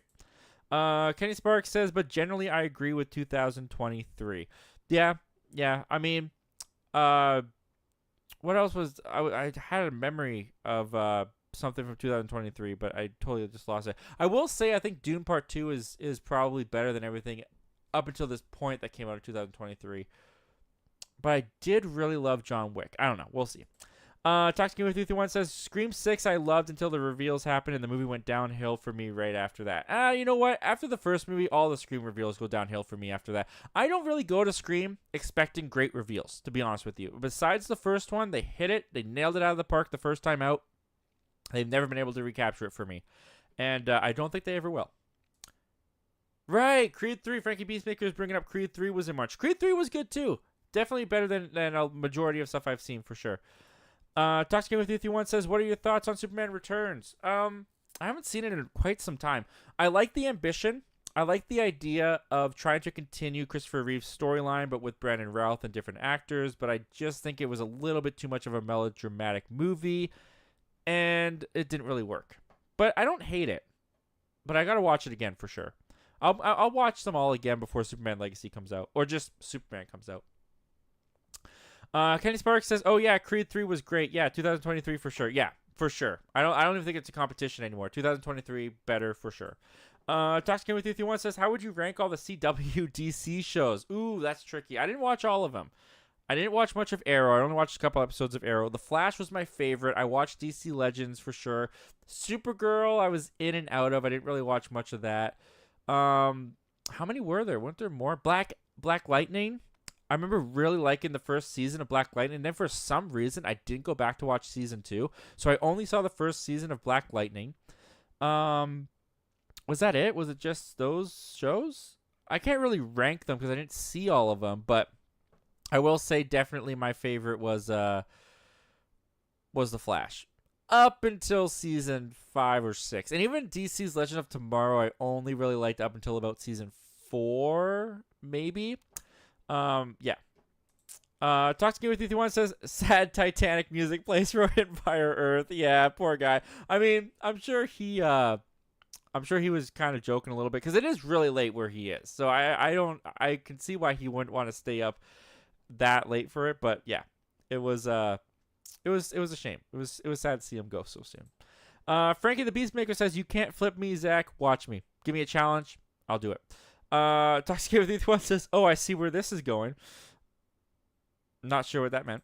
Toxic with You 1 says, "Well, let's just say I thought way worse." What was I gonna say? I don't know what I was gonna say there. That's funny. We'll never know. Kenny Sparks says, "Wait, that Toby thing was an April Fool's joke." Till this very moment, I thought it was real. Yeah, man, he got you too. He was brilliant. I gotta hand it to Toby, man. He fooled a lot of people. You go to his comment section in that video, he fooled a lot of people, myself included. Let's see here. We got Toxic Gamer saying the John Cena thumbnail. Was that one of my thumbnails? Was that the one for the Oscars, maybe? I don't remember. I have John Cena in a couple thumbnails, actually. Toxic Gamer 331 says the Simpsons movie was hilarious. I still enjoy that movie. I own it. I like it. I own it on Apple TV. Toxic Gamer 331 says, "What's a Christmas movie that people call a Christmas movie that you don't think is?" That's a good question. A Christmas movie that people call a Christmas movie that I don't think is a Christmas movie? Well, it's definitely not Die Hard. Definitely not Die Hard. That's a good question. I don't know, because there's Christmas movies, or there's movies set around Christmas that I don't think are Christmas movies. For example, Iron Man 3. But I don't really hear anyone calling them Christmas movies. I'm not sure. I'm sorry, man. I can't answer that. Toxic Gamer 331 says, The Strangers I thought was okay, but the reboot from the trailer, it looks like the same exact thing. I mean, beat for beat. Oh, interesting. I honestly didn't even know they were remaking it. So maybe I'll have to revisit that series before that one comes out. I'm getting the hiccups now because I've been talking so much. You guys have held me on here for 2.5 hours now, so I appreciate you all. Thank you so much. I'm here. I'll do it. Frankie the Beastmaker says, I'm saying you can be Miller because you Zach Milne. Oh, I see. Because of the similarities. Hopefully I don't act the same way. Toxic Gamer 331 says, what did you think of the diaper scene in The Visit? So gross. So gross. That's what I thought. That's what I thought about it. Toxic Gamer 331 says, I remember originally for some reason when I was a kid, I thought The Village was a Spider-Man movie for some reason. Yeah, it's really not. It's really not. Zack Attack Reviews says, you know what this face is for. I wish I did. I actually don't know what that face is for. Oh, I know what that face is for. That's for the spiders. You're not going to go see those spiders. Edwin's Video Game says, yes, the long game comes out Friday. It's with Dennis Quaid, and it's about golf. Interesting. Never heard of it, but maybe I'll look into it. Maybe I'll check that out. Toxic Game with 331 says, most underrated MCU movie for me is The Incredible Hulk. I don't like it all that much. And most overrated for me is Thor: Love and Thunder. I think that movie is terrible. I don't think that's overrated because I think many people hate that movie. I think many people don't like that movie. So I don't think that one could be overrated, to be honest with you. And I like that movie. I think Thor: Love and Thunder is hilarious. And I think it sets out to be a comedy, and that's what I take away from it. Frankie the Beastmaker says, I was born when Toy Story 3 came out. Toy Story 4 came out in 2019. You were 21. Are you telling me my age? You telling me how old I was? I know how old I was. I was there. I was 20, right? Pretty sure I was 20. And I'm sticking to it. I'm 20. I was 20. 2019 I was 20. Because I'm always a year older than the year except after October, which is only 2 months of that year. So, because I was born in October, in case that didn't make sense. So, I'm pretty sure Toy Story came out before October of 2019, which means I was 20. Going to be turning 21. Yeah, I'm right. Zack Attack Reviews says, no way I'm seeing Sting unless it's a documentary on the wrestler. Oh, yeah, the wrestler, the famous one. The one that stuck push pins to his butt. And he would use those when he would jump off the ropes and land on his opponents. The Sting. Yeah, I remember him. Yeah, classic guy. Man, his reign from 1996 all the way to 2003, I think, was definitely his peak. That was the peak Sting. I think he kind of went downhill around 2007. He was getting older for sure, but I just don't think the push pins had the same effect. I think they maybe switched up the manufacturer and it just didn't work as well as it did in the 90s. You could get away with a lot more in the 90s than you could in the later aughts. So yeah, the Sting definitely had its peak around 96 to 2007. But that's just me. I mean, you ask other Sting fans. I mean, there's the Thumbtack era. You ask them, man. You ask them. Toxic Gamer 331 says, I'm not a book reader either. Yeah, and you know what? I don't say that with pride. Like, I'm not proud that I don't read books. I should read books. It's a fault of mine. I just don't. Toxic Gamer 331 says, great stream as always, man. Here's the 10,000 at the end of the year. Have a nice rest of your night, everyone, and pizza. 10,000 by the end of the year. That'd be a trip. Hey, you know what, dude? I'm just happy with where we're at and what we're doing, and we're trying to get to 4,000. So if you're new here and you've enjoyed the show, you've enjoyed the chaos, you've enjoyed whatever's happening with me tonight, consider hitting the subscribe button. We do this every week. As well, sometimes I'll miss a week. I'm human, So, but we do this. We intend to do this every Wednesday, 7:30 p.m. Pacific Standard Time, and we go for as long as tonight or maybe even longer. So yeah, join us. We'd love to have you. And 4,000. That's what we're looking for the end of the year. And thank you so much, Toxic Gamer, for being here, for contributing to the chat. The show is made better, and our channel is made better because you are a part of it, man. And I appreciate you, dude. You have a good night. Frankie Peacemaker says, same, I'm not a book reader. I mean, I don't dislike books, but like you said, when I'm free, that's not what I'm going to be doing. Yep. Same thing. It's just you got to pick and choose, and I would much rather watch a movie, watch a show, or make a YouTube video. That's just what I'd rather do on my time off. And hang out with my wife, obviously, and family and stuff. And eat. I do like to eat. The Laser. Favorite scene from Baby Driver. My favorite scene from Baby Driver. Ooh, it's probably the bank heist or maybe it's not a bank, but it's the Michael Myers masks. This is Mike Myers. That's really funny. I also like when he's on the run. When he just spoiler alert, he just killed Jamie Foxx's character, and then he's on the run from the cops. I love that sequence too. Frankie Beastmaker said, congratulations to Zack Attack. Be crazy. Hit 1K because I got my friends to sub to him. Oh, Zack Attack hit 1,000 subscribers? Dude, congratulations to Zack Attack. That's fantastic, man. 1,000 subscribers. So well deserved. So well earned, dude. You're killing it. You continue to kill it, man. Onwards and upwards. Nothing but up from here, dude. Congratulations, my friend. That is amazing. Laser says, happy little day Jimmy went away. I don't know why I'm singing that. Yeah, I don't either. I don't even know what the song is, dude. Frankie Beastmaker said, Zach, I'm stronger than what you think. Dude, you haven't even,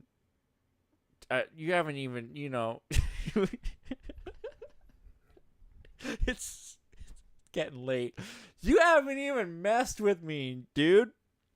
You don't know my capabilities. I have a unique set of skills.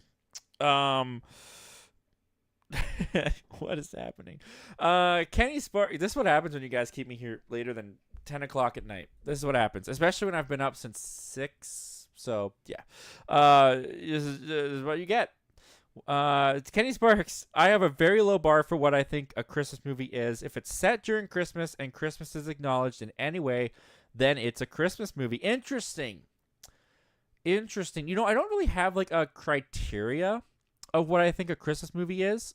Like, I don't know. If Christmas is the backdrop and not the focus, I don't think it's a Christmas movie.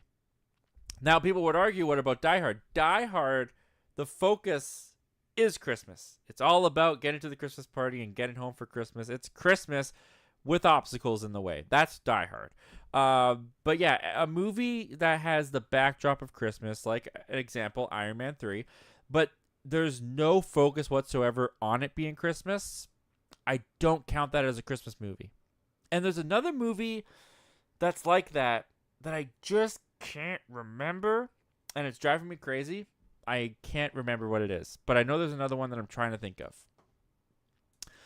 Tenet, what's going on, Tenet? Thanks for joining us. He says, hi, Zach. Don't go. I'm new from Kenny's account. Oh, well, I'm here, and I haven't gone yet. And thank you so much for coming over, man. Thank you for joining. Kenny's amazing. Kenny Sparks is an amazing channel. I'm honored, and it's a privilege to have you over here, man. Welcome to the channel. Welcome to our community. We're so happy to have you here, man. And thank you for joining us tonight. I look forward to many more conversations with you. The Laser says, I'm going to go hit the rack. Love the stream. Little Mermaid video. Didn't know you pull. And good night. Well, good night, Laser. Thank you so much for hanging out. Thank you so much for contributing to the chat. And the show is made better because you were part of it, dude. And I appreciate you. You have a good night. Bring those jokes with you next week again, man. Tenet says, you won't believe me, but I saw Kingdom of the Planet of the Apes, and it's by far the best one. They did a great job. Well, dude, I'm just going to take your word for it. I don't see any reason why you would fib that. So that's awesome. That makes me happy. That gets me so excited to see the movie, the best one. I mean, it's better than Dawn of the Planet of the Apes. That's my favorite of the trilogy. So to hear that, awesome. I'm looking forward to it. Kenny Sparks saying, hey, Zach, fantastic stream. Have a good night. Well, thank you so much, Kenny. Thank you so much for being here, dude. The show is made better because you were a part of it, my friend, and I appreciate you. Have a good night. Tenet says, I sub to you, Zach, because you're a man who knows how to be entertaining. Hey, thank you. Thank you so much for that. I try my best. Sometimes it's easier than others, but yeah, I try to bring the best for you guys. So I appreciate that so much, dude. Thank you so much for joining the channel, for being here and joining our community. The Laser says, also, before I go to bed, I hit 1,300 subscribers. Nice, Laser. That's huge. Congratulations, dude. 1,300. Proud of you, man. You sleep well with that, man. Have a great night. Shazam World, what's going on, Shazam World? Thanks for joining us. Congratulating the Laser. Awesome. Shazam World goes on to say, hot take, I think Rise of the Planet of the Apes is the best out of the 3. You know what? People do not give Rupert Wyatt the credit he deserves for kicking off that trilogy. Because a lot of us call it the Matt Reeves trilogy. It is not the Matt Reeves trilogy. Yes, he did Dawn and he did War, and he did great with those. But Rupert Wyatt started the thing with Rise, and I recently actually watched Rise again for, I think a couple months ago. I watched it again for the first time in quite a while. That is a good movie. Like it sets the foundation beautifully. It's great. It's pretty brisk with its runtime. I don't blame you at all for that, man. That's a great movie. The Laser says, Die Hard will make you die well hard. Die Hard will make you die well hard. Die well hard. Okay. I think I see what you're going for there. That might get lost in translation, and I'm not going to translate it. Dragon Movie Guy, what's going on, man? Thanks for joining us, my friend. It's great to see you in here again. Says, what's going on, Zach? We've been going for 2.5 hours, almost 2 hours and 40 minutes. And we're having a ball.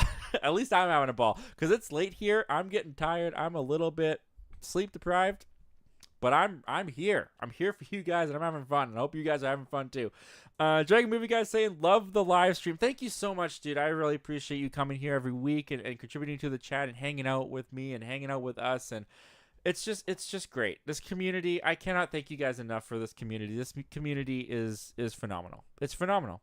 And so many super chats tonight. Oh my gosh, everyone who super chatted tonight, I cannot thank you enough. Thank you so much. That means so much, and it's a big difference for our channel and for where we're going. It's amazing. This doesn't happen without that support.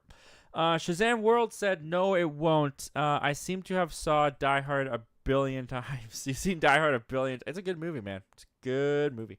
Dragon Movie Guy says, yes, Die Hard is a Christmas movie. Dude, put it there. I agree. As much as it annoys Guller. That's how much I agree. Tenet says the way they struggled everything the way they struggled everything as character was just handled beautifully. I'm so excited. I cannot wait to see that movie. Frankie Beastmaker says I agree with you. Dawn is by far the best of the trilogy. Yeah, that one is my favorite. But I'm hoping Kingdom takes it over. Dragon Movie Guy, congratulations to who was it again? The Laser? Sorry. I believe it was the Laser. Yes. Dragon Movie Guy congratulating Laser on 1,300 subs. Once again, congratulations, Laser. That's amazing. The Laser says, remember when I said how to come out of your hair? Dude, don't even start with that again. Don't even start with that again.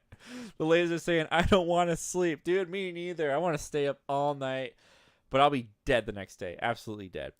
Dragon Movie Guy says, did you get much of an eclipse in your city? Nope, didn't get it. It wasn't... It wasn't on this part of the country, or whatever you call it. This part of the world. No, didn't get the eclipse over here. We got the eclipse back in 2017. I think that was our last eclipse. And Frankie Beastmaker saying, I love this live. You know what? This live was pretty fun. This live was pretty great, but all great things do have to come to an end. And that was our last comment and question. So, guys, that's going to do it for this installment of Zach Milne Talks Live. This was a blast. I had so much fun with you guys. I hope you had the same fun. Thank you everyone who contributed to the chat, everyone who sent in the super chats. Frankie Peacemaker saying I'm trying to get 2,600. I'm 2 away. Dude, rooting for you. Hope it goes well. Laser saying my mom says to get to bed at 10. I feel bad. Well, it's 10 o'clock here now, man, and I'm going to go to bed. I'm going to take your mom's advice. So with that, guys, once again, thank you for being here. Thank you.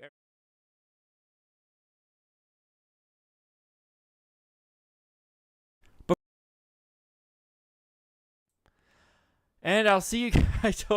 I forgot that when I click on something now, I can't transition. It just goes straight there. So, thank you everybody who contributed. Thank you everyone who joined. Thank you everyone who's new, who just subscribed. We're honored to have you here. You're probably all gone because I hit the damn button before I was supposed to. But that's the end of it, guys. Have a good night.